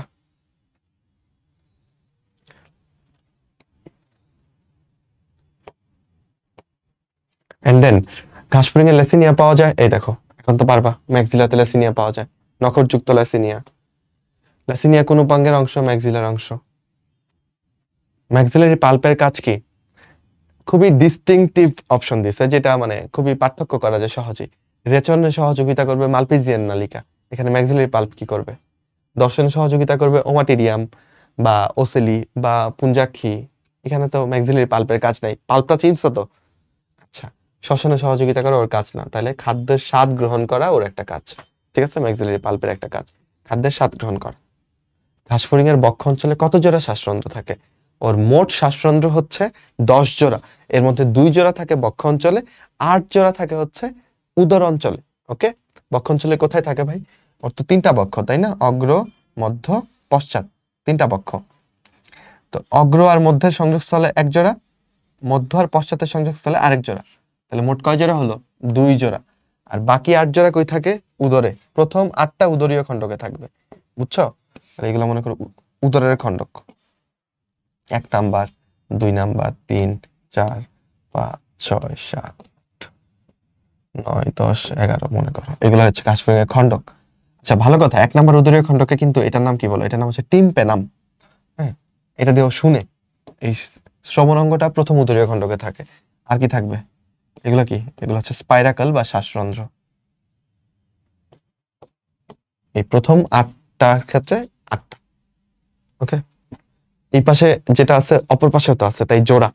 তাহলে মোট কয় জোড়া আছে ভাই? 10 জোড়া। এর মধ্যে বক্ষে কয় জোড়া? বক্ষে হচ্ছে 2 জোড়া, উদরে 8 জোড়া। মনে থাকবে? ওকে। পতঙ্গের পায়ের কক্সা পরবর্তী অংশ কোনটা? তাইলে তুমি ঘাসফড়িং এর পায়ের একদম গোড়ার দিকের যে পার্টটা, এটা হচ্ছে কক্সা। ঠিক আছে, যেটা বডির সাথে লাগানো থাকে। আচ্ছা, এরপর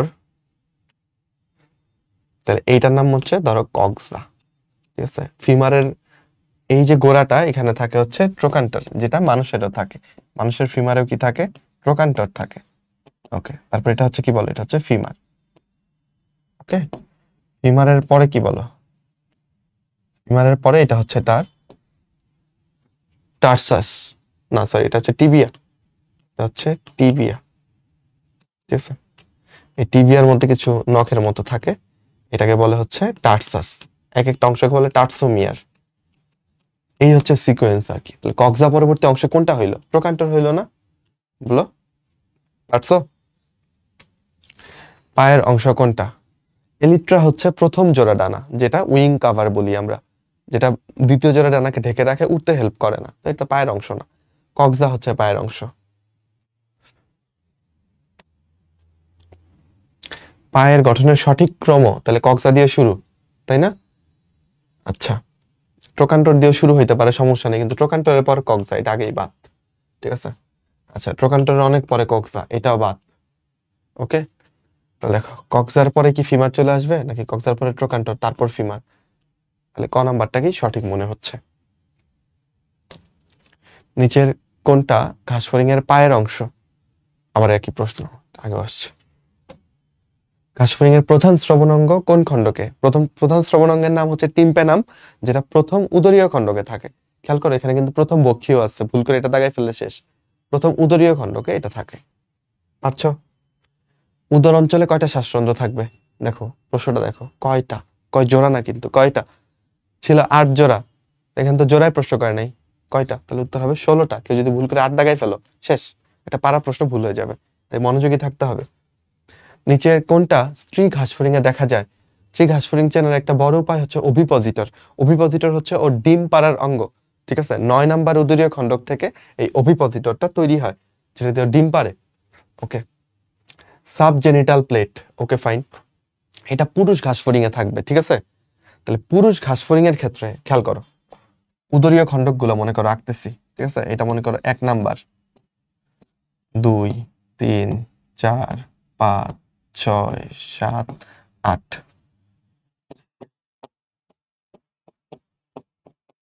ঠিক আছে? আচ্ছা, এবার আসো, এগুলো অন্য রঙে আঁকি।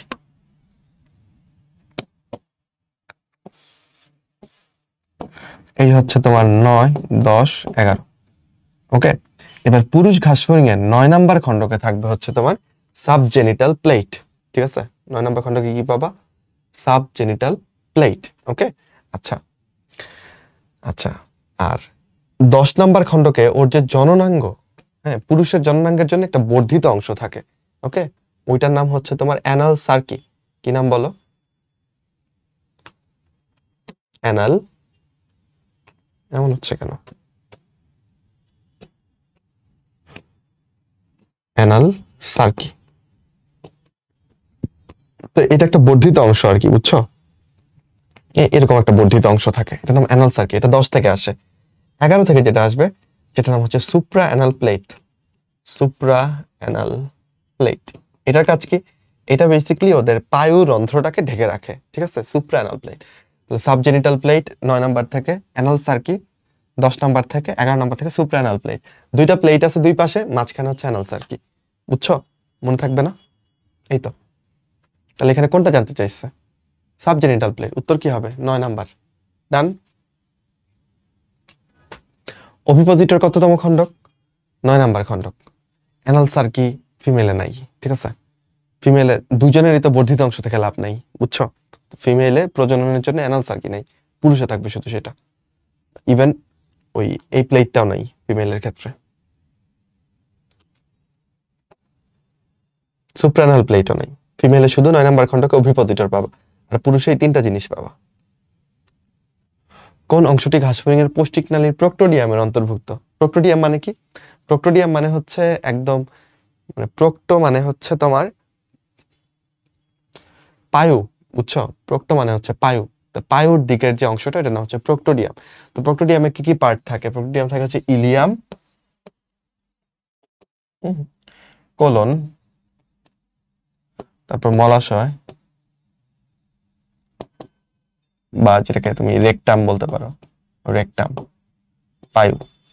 এই পার্টগুলো হচ্ছে প্রক্টোডিয়ামের পার্ট। তাহলে দেখো উত্তর কোনটা হবে? উত্তর হবে রেকটাম, ঠিক আছে? ক্রপ, গিজার্ড, গলবিল সবই হচ্ছে তোমার স্টোমোডিয়ামের অংশ। স্টোম মানে মুখ, তাহলে মুখের দিকে যে অংশ এটা হচ্ছে স্টোমোডিয়াম, সেগুলোর অংশ হচ্ছে ক্রপ, গিজার্ড, গলবিল, এগুলো। ওকে, আচ্ছা, অংশ 9 কোনটা? Okay fine, Ilium, rectum, colon সবই তো প্রক্টোডিয়ামের অংশ, ভাই শিখাইলো। গিজার্ড এটা স্টোমোডিয়ামের অংশ। ওকে, ঘাসফড়িং এর প্রজনন পরিপাক নালীকে আমরা 3টা ভাগে ভাগ করি। উপরের দিকটা হচ্ছে স্টোমোডিয়াম, মাঝখানে হচ্ছে মেসেন্টেরন। এই মেসেন্টেরনে কোনো আলাদা ভাগ বাটোয়ারা নাই, এটা একটা ইজি ব্যাপার হইলো। আর নিচের দিকে হচ্ছে প্রক্টোডিয়াম। ক্রপের বৈশিষ্ট্য, আচ্ছা, ক্রপ বেসিক্যালি হচ্ছে এটা পাতলা প্রাচীরযুক্ত এরকম মোচাকার একটা অঙ্গ, বুঝছো? এটা হচ্ছে ক্রপ। আচ্ছা, তো ক্রপের বৈশিষ্ট্য এখানে কি ছাকনির মতো না, ছাকনির মতো যে কাজটা করে এটা বেসিক্যালি গিজার্ট করে, বুঝছো? গিজার্ট, গিজার্ট যেটা ধরো আমরা মুরগির ক্ষেত্রে যেটাকে গিলা বলি না, এটা মুরগির গিজার্ট, বুঝছো? আমাদের মানুষের কোনো গিজার্ট থাকে না, পতঙ্গদের ক্ষেত্রে এরকম একটা গিজার্ট থাকে। তো এখানে ছাকনির মতো কাজগুলো করে। Okay fine. আচ্ছা, কপাটিকা, ক্রপে কোনো কপাটিকা থাকে না, গিজার্টে কপাটিকা থাকে। কপাটিকা নয় আসলে, দাঁত থাকে আর কি, ঠিক আছে? এটাও তাহলে ক্রপের ক্ষেত্রে যাচ্ছে না। খাদ্য আংশিক পরিপাক করে, খাদ্য চূর্ণ বিচূর্ণ করে, এটাই আসলে ক্রপে। দেখো ক্রপে হচ্ছে, এখানে উত্তর হচ্ছে বি অথবা সি কোনো একটা হবে। ক্রপে বেসিক্যালি যেটা হয়, লালার এনজাইম পরিপাকের সূত্রপাত ঘটায়, বুঝছো? মানে পরিপাকটা শুরু হয় হচ্ছে এখান থেকে, ক্রপ থেকে। তো খাদ্য আংশিক পরিপাক করে, এইটাও অ্যাপারেন্টলি রাইট। আর খাদ্য ভাঙে, চূর্ণ বিচূর্ণ করে, এটাও রাইট। আমরা বিয়ের দিকে যাই, বুঝছো?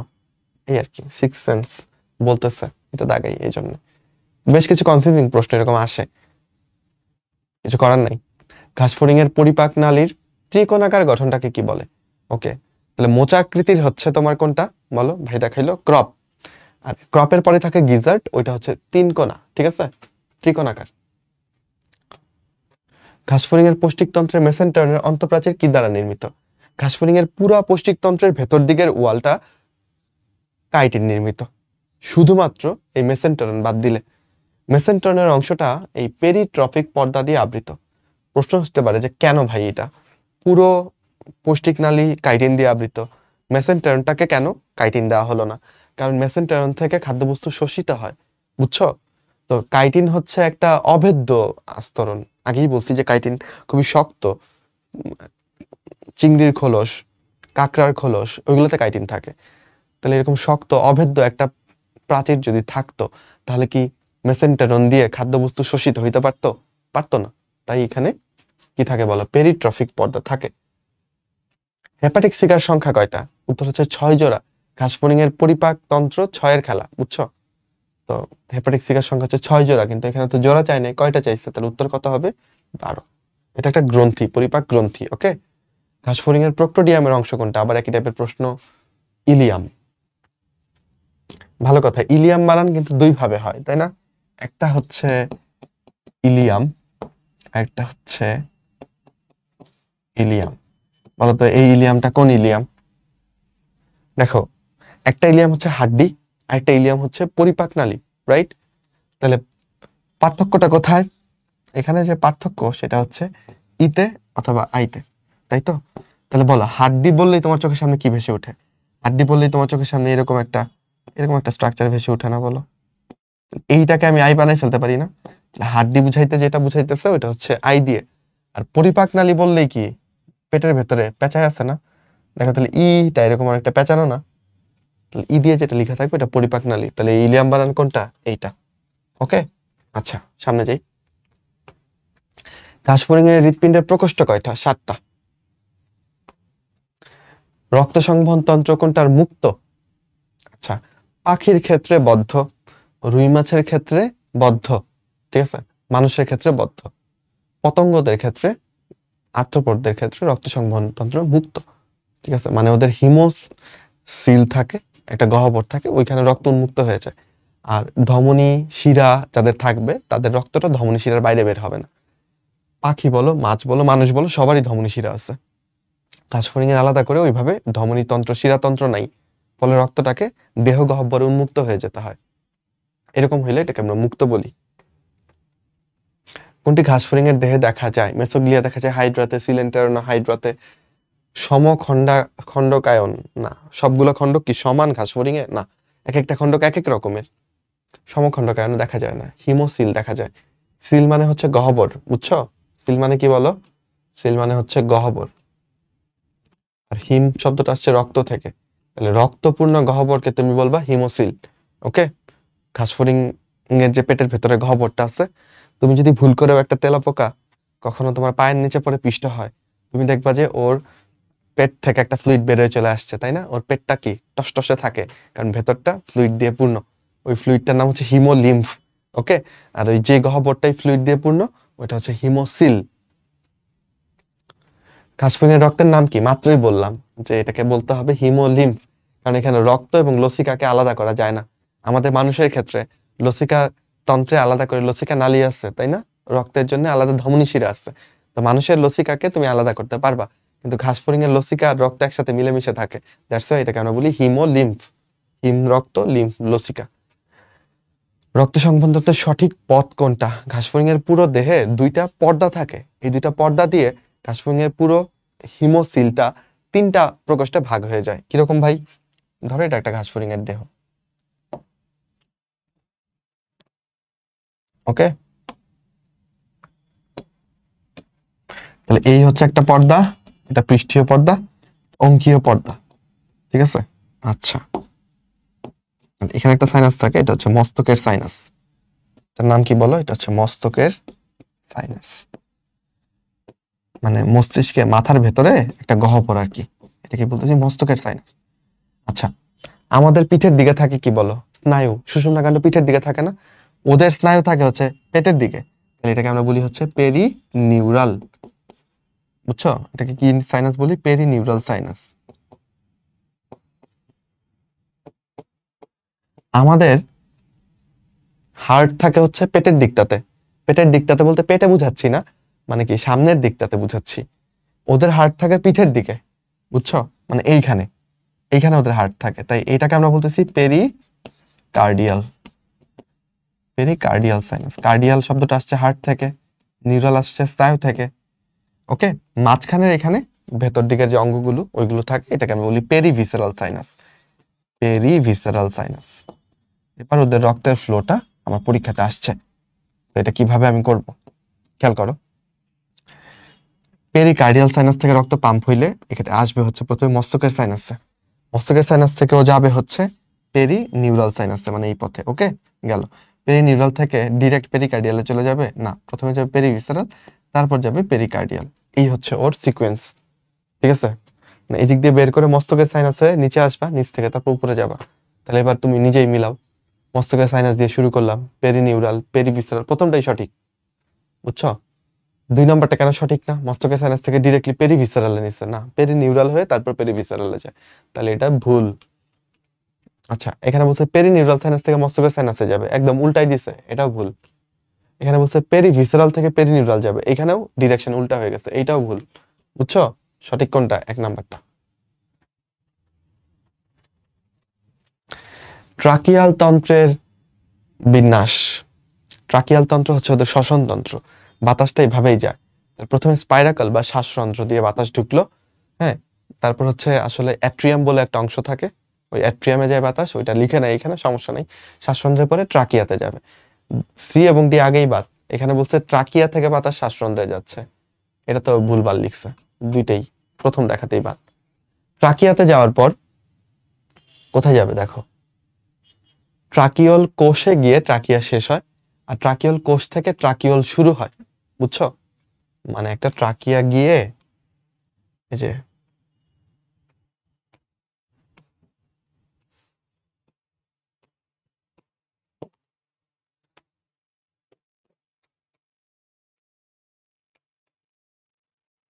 ধরো এটা একটা কোষ, এটা হচ্ছে একটা ট্রাকিওল কোষ, সবুজ রঙের কোষটা, ঠিক আছে?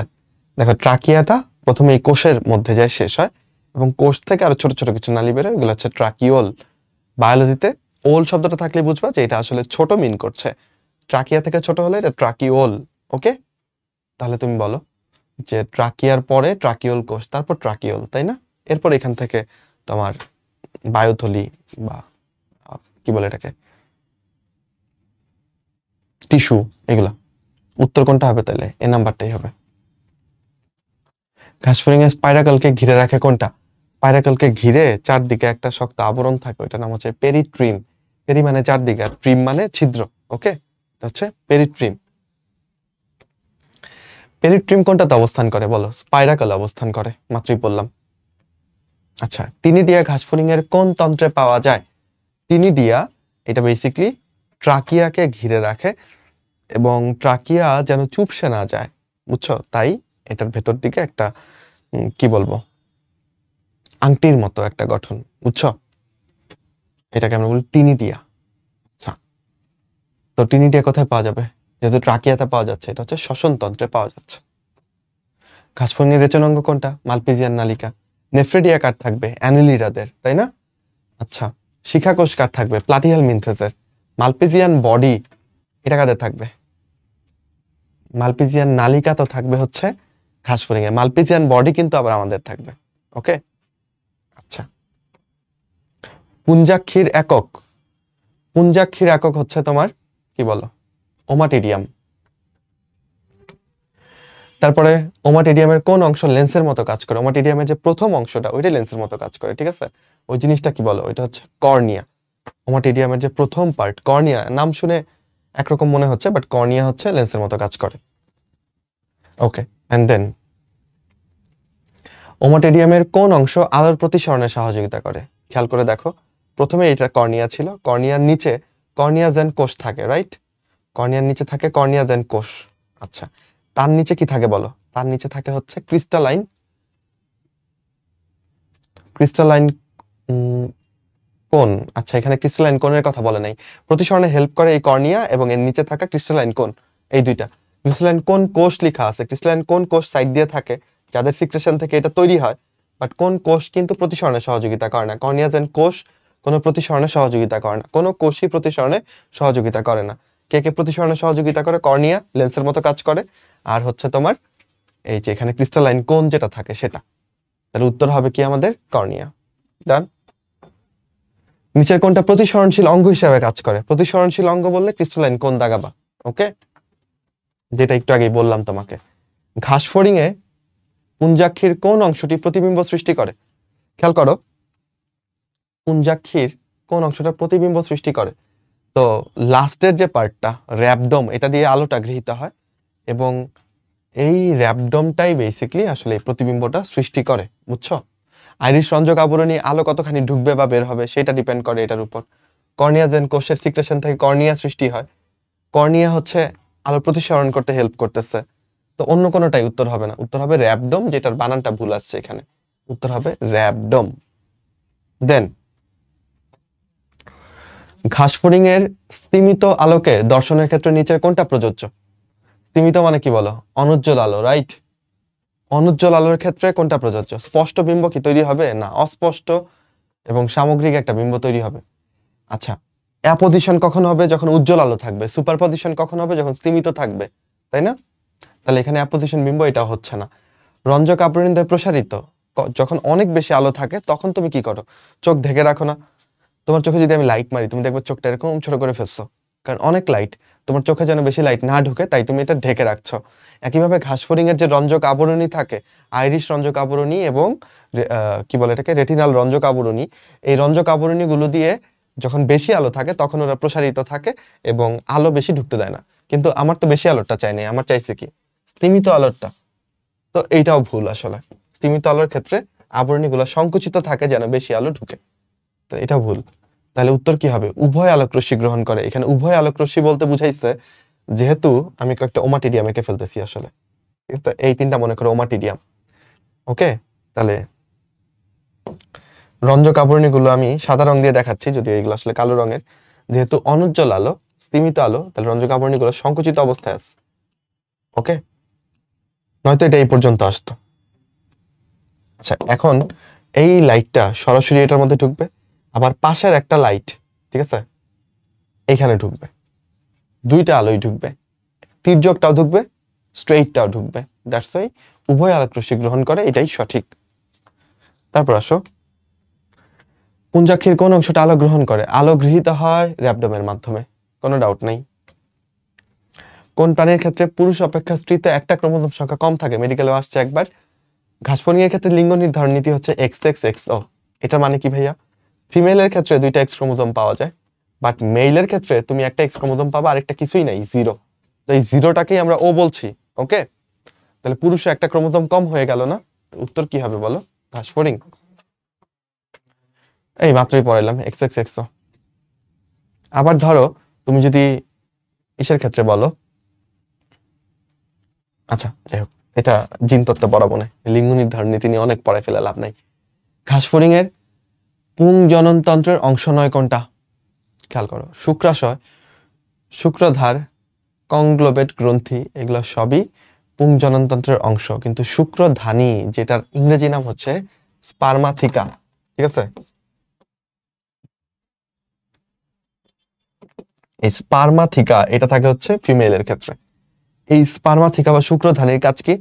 এটার কাজ হচ্ছে বেসিক্যালি শুক্রাণু জমা করে রাখা, মানে স্ত্রী ঘাসফড়িংটা একবারই আসলে মিলিত হচ্ছে পুরুষের সাথে, সে শুক্রাণুটা জমা করে রেখে দিচ্ছে কোন জায়গাতে, শুক্রধানীতে।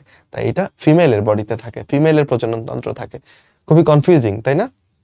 নামে শুক্রধানী কিন্তু আসলে থাকে ফিমেলে। নিচের কোনটা ঘাসফড়িং এর স্ত্রী জননতন্ত্রের অংশ? খেয়াল করো, vas deferens, seminal vesicle. Seminal vesicle মানে কি বলো, ওই যে শুক্রাধার, না এটাকে বাংলায় কি বলে, শুক্রথলি, এটাকে বলা হচ্ছে শুক্রথলি। বাংলাগুলা কনফিউজিং, বুঝছো? ক্ষেপণ নালী এগুলো সবই পুরুষে থাকে। স্পার্মাথিকা বা শুক্রধানী এটা থাকবে হচ্ছে ফিমেইলে। নিচের কোনটা ঘাসফড়িং এর স্ত্রী জননতন্ত্রের অংশ? শুক্রধানী বা স্পার্মাথিকা, এটাই হবে উত্তর। সুপারপজিশন, সুপারপজিশন কি? অনুজ্জ্বল আলোতে হবে, তাহলে সুস্পষ্ট বিম্ব তৈরি হবে না। অনুজ্জ্বল আলো যেহেতু, আইরিশ আবরণ সংকুচিত থাকবে। অনুজ্জ্বল আলোতে তো হ্যাঁ সংকুচিত থাকবে, এটাই তো সঠিক মনে হচ্ছে। বাকিগুলো দেখি। বস্তুর খন্ড খন্ড তৈরি হবে না, খন্ড খন্ড হয় অ্যাপোজিশনে, মোজাইক মানে খন্ড খন্ড, তাহলে এটাও বাদ। রেটিনাল আবরণ প্রসারিত থাকবে না, প্রসারিত থাকবে তখনই যখন আলো অনেক বেশি। সুপারপজিশন মানে আলো কম, তাহলে এটাও ভুল। উত্তর কি হবে? আইরিশ আবরণ সংকুচিত থাকে, এইটা। ঘাসফড়িং এর অভিপজিটর কি? ডিম, ডিম পাড়ায় হেল্প করবে। ডিম্বাণু কি ধরনের ঘাসফড়িং এর বলো? সেন্ট্রোলেসিথাল। ঘাসফড়িং এর ডিম্বাণুর যে কুসুম সেটা সেন্টারে থাকে, দ্যাটস ওয়াই এটার নাম হচ্ছে সেন্ট্রোলেসিথাল। ওকে, পারা যাবে। তারপর আসো, ঘাসফড়িং এর নিম্ফ থেকে পূর্ণাঙ্গ অবস্থায় পরিণত হতে কয়বার খোলস ত্যাগ করে? ও নিম্ফ দশা আছে কয়টা? 5টা। প্রত্যেকটা নিম্ফ দশা শেষে একটা করে খোলস মোচন হয়, তাহলে নিম্ফ দশাও 5টা, 5টা নিম্ফ দশা শেষে 5বার খোলস মোচন। ওকে, 2টা নিম্ফ দশার মাঝখানের সময়টাকে আমরা ইনস্টার নামে চিনি। ওকে, রূপান্তরের সঠিক ক্রম কোনটা ঘাসফড়িং এর? ডিম থেকে নিম্ফ বের হয়, নিম্ফ পূর্ণাঙ্গ প্রাণী হয়ে যায়, ঠিক আছে। আর ডিম থেকে লার্ভা, লার্ভা থেকে পিউপা, পিউপা থেকে ইমাগো, এইটা হচ্ছে যদি তুমি সম্পূর্ণ রূপান্তর ঘটে তখন। সম্পূর্ণ রূপান্তর কার ক্ষেত্রে ঘটে? প্রজাপতির ক্ষেত্রে। ঘাসফড়িং এর ক্ষেত্রে কেমন রূপান্তর? অসম্পূর্ণ রূপান্তর। ওকে, অসম্পূর্ণ। এজন্য একটা ছোট্ট ঘাসফড়িং দেখতে ঘাসফড়িং এর মতোই লাগে, একটা ছোট্ট তেলাপোকা দেখতে তেলাপোকার মতোই লাগে, মানে তেলাপোকার নিম্ফ দেখতে তেলাপোকার মতোই, কিন্তু প্রজাপতির লার্ভা দেখতে প্রজাপতির মতো না, ওটা কিলবিল করে, বুঝছো? এই তাহলে প্রজাপতিটা একদম আমূল পরিবর্তন হয়ে গেল না, এই জন্য এটা সম্পূর্ণ রূপান্তর। ঘাসফড়িং ক্ষেত্রে সঠিক নয় কোনটা? যৌন দ্বিরূপতা বিদ্যমান, সঠিক। পুরুষ আর স্ত্রী আলাদা করা যায়, স্ত্রীটা বড়, অভিপজিটর থাকে। রূপান্তর সম্পূর্ণ, এটা তো ভুল মনে হচ্ছে, রূপান্তর তো অসম্পূর্ণ ঘাসফড়িং এর ক্ষেত্রে। ডিম সেন্ট্রোলেসিথাল, এটা সঠিক, শরৎকালে ডিম দেয়, এটাও সঠিক। উত্তর হবে সি। সম্পূর্ণ রূপান্তরের ক্ষেত্রে ডিম, লার্ভা, পিউপা, ইমাগো কই আছে দেখো, 1 নাম্বারটাই। নিম্ফ থেকে পূর্ণাঙ্গ পরিণত হতে কতবার খোলস ত্যাগ করে? একবার আসছে, 5বার। অসম্পূর্ণ রূপান্তরের ক্ষেত্রে শিশু অবস্থাকে কি বলে? সম্পূর্ণ রূপান্তরের ক্ষেত্রে বলবা লার্ভা, যেমন প্রজাপতির লার্ভা থাকে। ঘাসফড়িং এরটা, তেলাপোকারটা কি বলো? নিম্ফ। তেলাপোকা যদি সম্পূর্ণ রূপান্তর হইতো, তেলাপোকার যদি একটা লার্ভা থাকতো ছোটবেলায়, চিন্তা করো কি ভয়ঙ্কর হইতো। এমনি তেলাপোকা দেখে ভয়ে বাঁচো না তোমরা, সেই তেলাপোকার যদি একটা কিরা অবস্থা থাকতো, তাহলে পৃথিবীর সব থেকে ভয়ঙ্কর বস্তু হয়ে যেত। আল্লাহ বাঁচাইছে যে তেলাপোকা ঘাসফড়িং এর ক্ষেত্রে এইটা কি ধরনের রূপান্তর? অসম্পূর্ণ রূপান্তর। ঘাসফড়িং এর ক্ষেত্রে কোনটা প্রযোজ্য? ওমাটিডিয়ামে সম্পূর্ণ বিম্ব তৈরি হয়। আচ্ছা, তারপর কি লিখছে? রূপান্তরে নির্মোচনের সংখ্যা 5। আচ্ছা, এটা তো সঠিক বলছে, নির্মোচন মানে খোলস নির্মোচন, সঠিক। ট্রাকিওলে ইন্টিমা থাকে না, ইন্টিমা থাকে ট্রাকিয়াতে। ট্রাকিওলের মধ্যে কোনো ইন্টিমা বা টিনিটিয়া থাকে না। রক্ত সংবহন বদ্ধ না, ঘাসফড়িং এটার ক্ষেত্রে রক্ত সংবহন বদ্ধ না, মুক্ত, আগেই পড়ে আসছি। তাহলে এটাও সঠিক না, এটাও সঠিক না। ওমাটিডিয়ামে সম্পূর্ণ বিম্ব, এটা বলতে বুঝাইছে যে একটা ওমাটিডিয়ামের মধ্যে একটা সম্পূর্ণ বিম্ব হয়ে যাচ্ছে। এটা কি সত্যি নাকি? তাহলে তো একটা ওমাটিডিয়াম থাকলেই হইতো, সবগুলো ওমাটিডিয়াম মিলে পুঞ্জাক্ষী বানাইতে হইতো না, তাই না? তাহলে এটাও আসলে ভুল কথা, সঠিক কথা হচ্ছে এটা, বি নাম্বারটা। আচ্ছা, আমরা রুই মাছে চলে আসছি সাকসেসফুলি, যারা এখনো আসছো স্যালুট। ওকে, ওকে, চলো চট করে রুই মাছ দেখে ফেলি। রুই মাছের ক্ষেত্রে কোনটা প্রযোজ্য? কি প্রশ্ন এটা?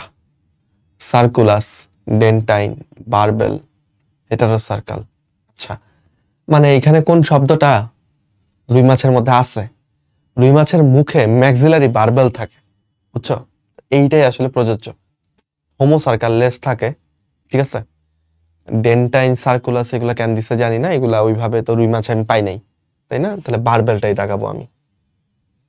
রুই মাছের দেহের অঙ্কীয় তলে কয়টা ছিদ্র থাকে? 3টা ছিদ্র থাকে। কি কি ভাই?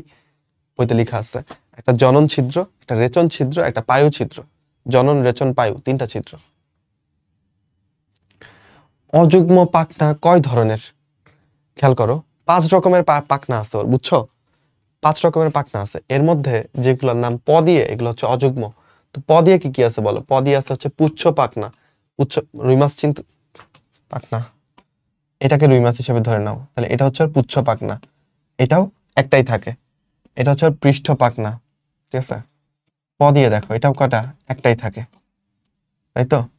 আচ্ছা, তারপরে এটা হচ্ছে ওর পায়ু পাখনা। এই পায়ু পাখনাও কয়টা থাকে? একটাই থাকে। প দিয়ে যেগুলো সব হচ্ছে অযুগ্ম। অযুগ্ম কয়টা হইলো? 3। সংখ্যাটাও 3। অযুগ্ম মানে, অযুগ্ম মানে কি? জোন না। আচ্ছা, আর কি পাখনা থাকে বলো? আর থাকে হচ্ছে বক্ষ পাখনা। এটা হচ্ছে বক্ষ পাখনা, রাইট? আর এইখানে থাকে হচ্ছে একটা শ্রোণী পাখনা। শ্রোণী পাখনা এবং বক্ষ পাখনা জোড়ায় জোড়ায় থাকে, ঠিক আছে? আচ্ছা, যুগ্ম পাখনা কোনটা বলো? প দিয়ে যেগুলো সব অযুগ্ম, তাহলে উত্তর হবে বক্ষ পাখনা। এটাই যুগ্ম পাখনা। রুই মাছের বক্ষ পাখনায় কয়টা রশ্মি থাকে? ওকে, বক্ষ পাখনায় রশ্মি থাকে হচ্ছে 16 থেকে 17টা। এখানে অপশন 16 থেকে 17 নাই। এটা না আমাদের কোনো ভুল হয়েছে কিনা বা কি, আমি আই ডোন্ট নো। আর তোমার বইতে লেখা আছে বক্ষ পাখনায় 16 থেকে 17টা পাখনা রশ্মি থাকে। পাখনা রশ্মিগুলো একটু দেখে ফেলবা, ওকে? জোর পাখনা কোনটি? বক্ষ পাখনা, জোর পাখনা।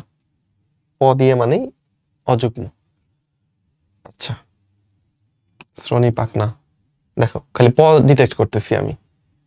কানকোয়ার পেছনে, কানকোয়া মানে বুঝছো তো, কানকো তো চীনা মাছের, ওটার পেছনে পাখনাটার নাম কি? বক্ষ পাখনা। যুগ্ম পাখনা কতটি? এখানে একটা ট্রিকি প্রশ্ন আসলে। যুগ্ম পাখনা কয় ধরনের বললে তো উত্তর দিব আমি হচ্ছে 2 ধরনের, বক্ষ পাখনা, শ্রোণী পাখনা। বাট কতটি বলার পর এখানে একটু ট্রিকি হয়ে যায় ব্যাপারটা। আই গেস কতটি লেখার পর এটা হচ্ছে একটু 4টি দাগানো উচিত। বক্ষ পাখনা 2টা, শ্রোণী পাখনা 2টা, বুঝছো? স্টিল আরো ক্লিয়ার করে প্রশ্নগুলো করা উচিত। কানকোর পেছনের পাখনা নাম কি? বক্ষ পাখনা। প্রধান চলন পাখনা হচ্ছে পুচ্ছ পাখনা। পুচ্ছ পাখনা দিয়েও মেইনলি চলে, বুঝছো? সংবেদী অঙ্গ থাকে কোনটায় বলো? পার্শ্বরেখা অঙ্গ, ল্যাটারাল লাইন অর্গান বলি এটাকে। চিনছো এটা কি? প্রচুর রুই মাছ থাকতে হবে এখন জীবনে। এই যে একটা লাইন আঁকলাম, দেখো যে লাইনটা দিয়ে মাছের গাদা এবং পেটি তুমি ডিভাইড করতেছো, এইটা আসলে একটা সংবেদী লাইন। এটা দিয়ে বাইরের গুণাগুণ, পানির গুণাগুণ এগুলো বুঝতে পারে।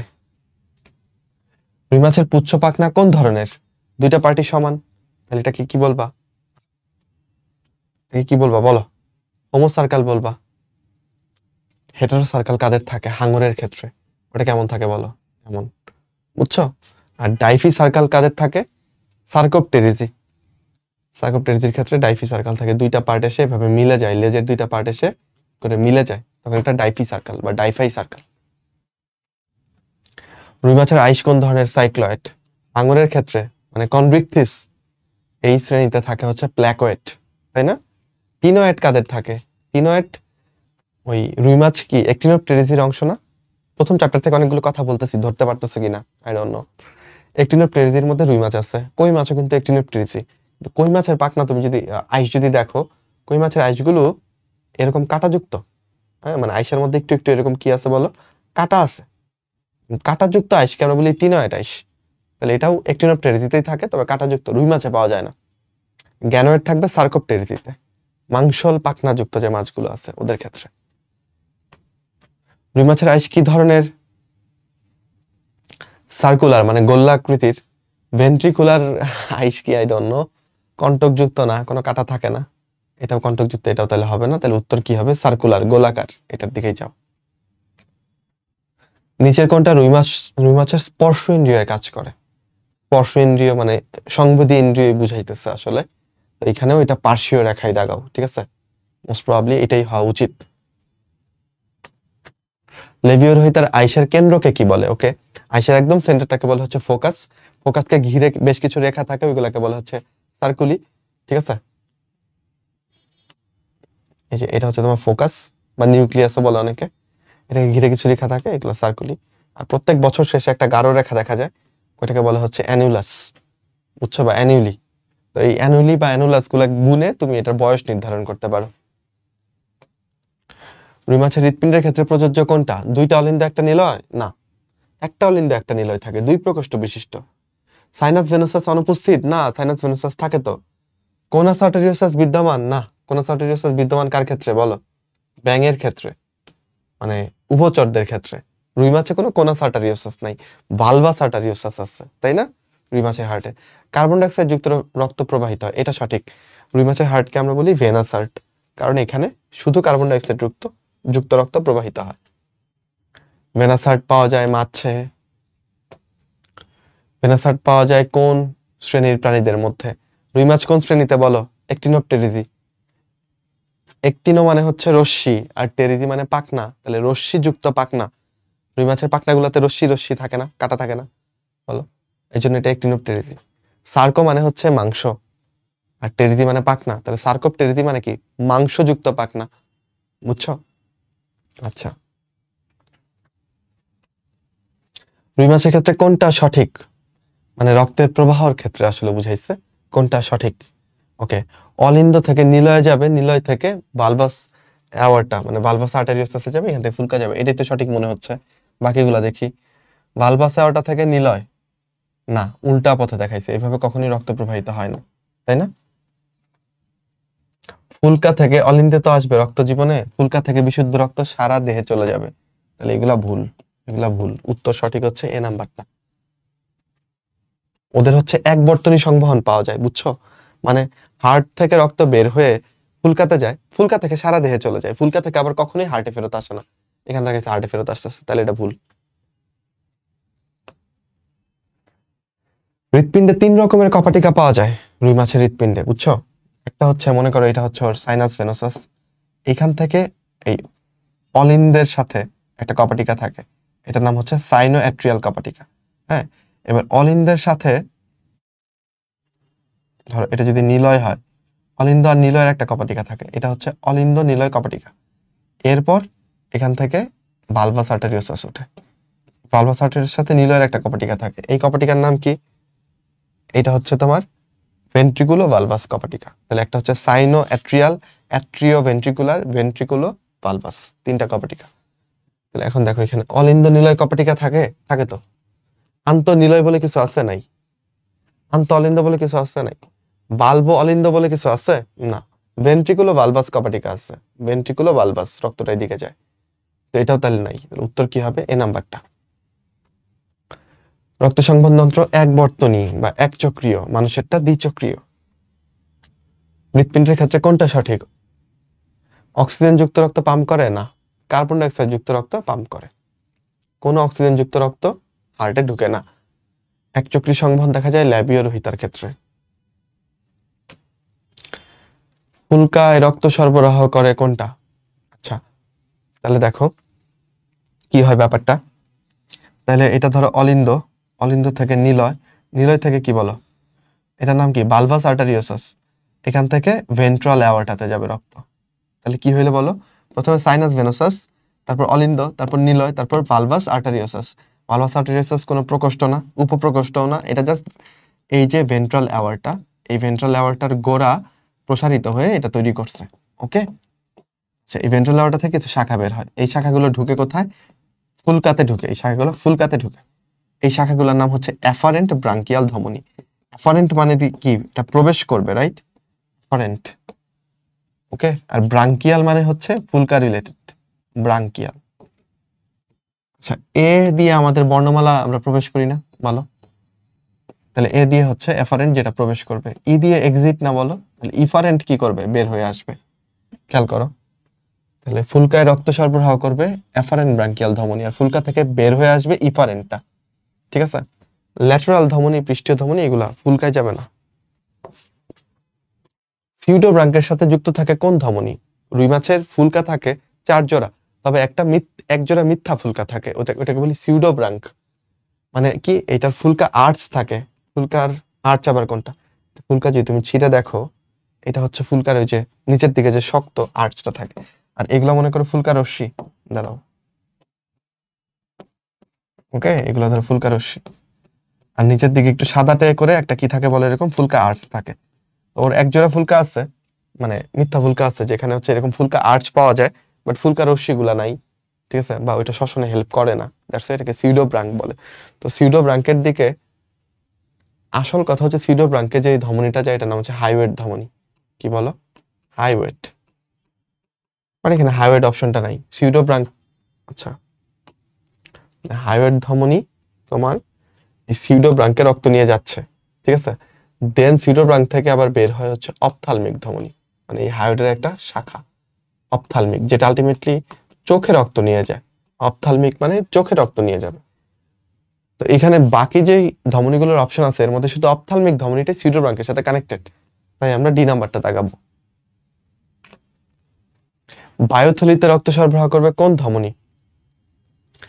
এগুলো সব হচ্ছে পেটের মধ্যে থাকে, তো পেটের সব জিনিসপত্রকে রক্ত সরবরাহ করে সিলিয়াক ও মেসেন্টারিক। প্যারাইটাল রক্ত সরবরাহ করা হচ্ছে দেহ প্রাচীরে, দেহের বাইরের দিকটাতে। ইলিয়াক হচ্ছে শ্রোণী অঞ্চলে, শ্রোণী অঞ্চল, ঠিক আছে।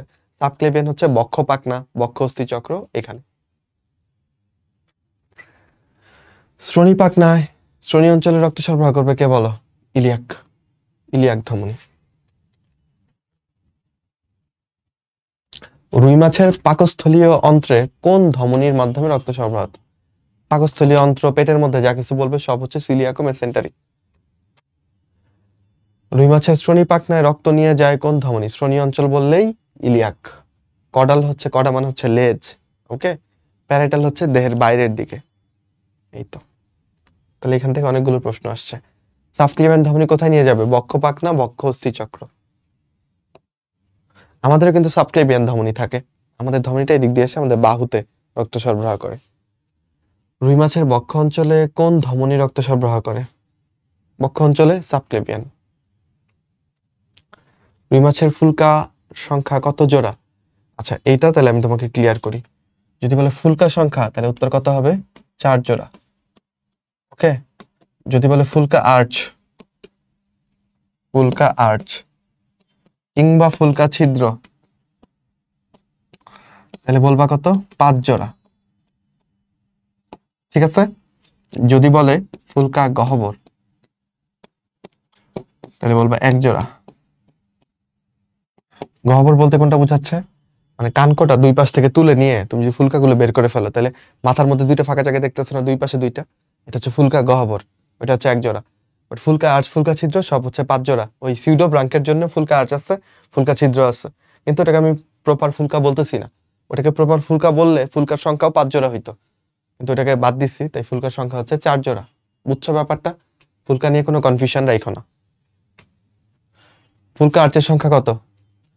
উত্তর হবে 5 জোড়া, 5টা লিখলেও হবে না, উত্তর হবে কি বলো? 5 জোড়া।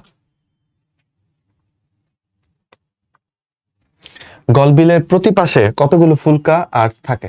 এটা ঠিক আছে, এক পাশের কথা জিজ্ঞেস করছে, এক পাশে 5টা ফুলকা আর্চ থাকবে, দুই পাশে বললে 5 জোড়া থাকবে। রুই মাছের গলবিল অঞ্চলে কতগুলো ফুলকা ছিদ্র থাকে বলো? ফুলকা ছিদ্র কত? 5 জোড়া। রেটিয়া মিরাবিলিয়া রুই মাছের কোন অঙ্গে দেখা যায়? এটা তুমি দেখতে পাবা বায়ুথলির মধ্যে, মানে পটকার মধ্যে, বুঝছো? রেটি মানে জাল, তো কিছু কৈশিক জালিকা এরকম মানে রেটিয়া মিরাবিলিয়া তৈরি করে। বায়ুথলির নিউমেটিক নালী কোথায় যুক্ত থাকে? তাহলে বায়ুথলি, এটা ধরো তোমার বায়ুথলি, এই একটা প্রকোষ্ঠ, এই হচ্ছে আরেকটা প্রকোষ্ঠ, এখান থেকে একটা নালী বের হয়, এটার নাম কি বলো? নিউমেটিক নালী। নিউমেটিক নালী। তাহলে নিউমেটিক নালী হচ্ছে কার সাথে কানেকশন মেনটেন করে? অন্য নালীর সাথে। নিউমেটিক নালীর সাথে কার কানেকশন বলো? অন্ননালী এবং বায়ুথলি, এই দুইটার কানেকশন করে হচ্ছে নিউমেটিক নালী। ওকে, এটা হচ্ছে তোমার সম্মুখ প্রকোষ্ঠ, এটা পশ্চাৎ প্রকোষ্ঠ।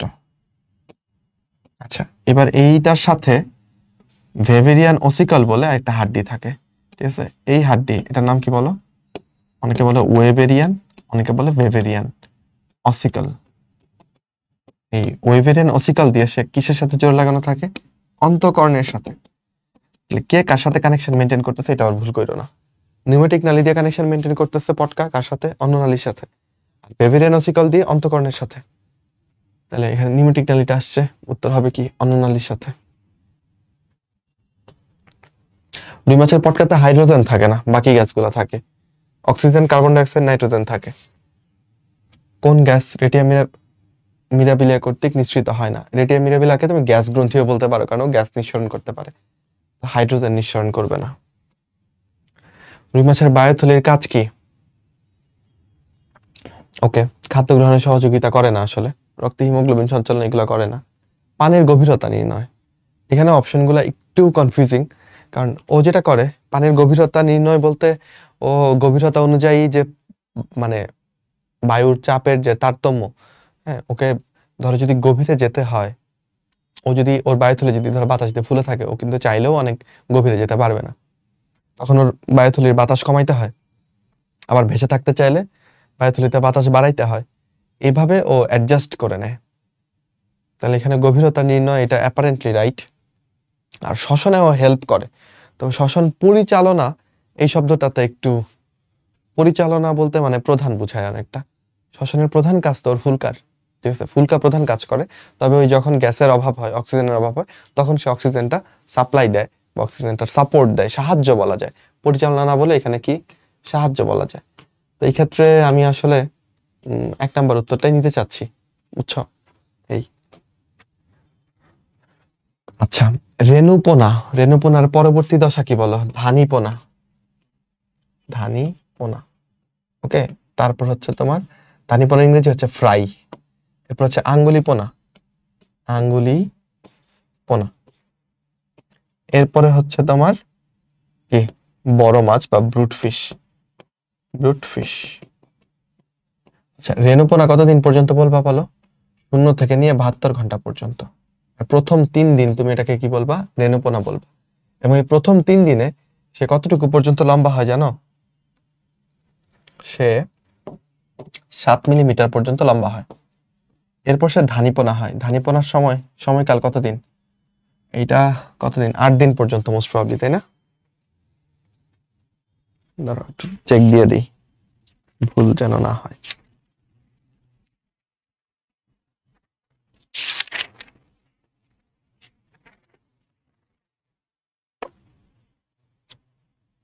ঠিক বলছি, ধানীপোনা হচ্ছে তোমার 3 দিন থেকে নিয়ে 8 দিন, এবং এইখানে সে 12 মিলিমিটার পর্যন্ত লম্বা হয়।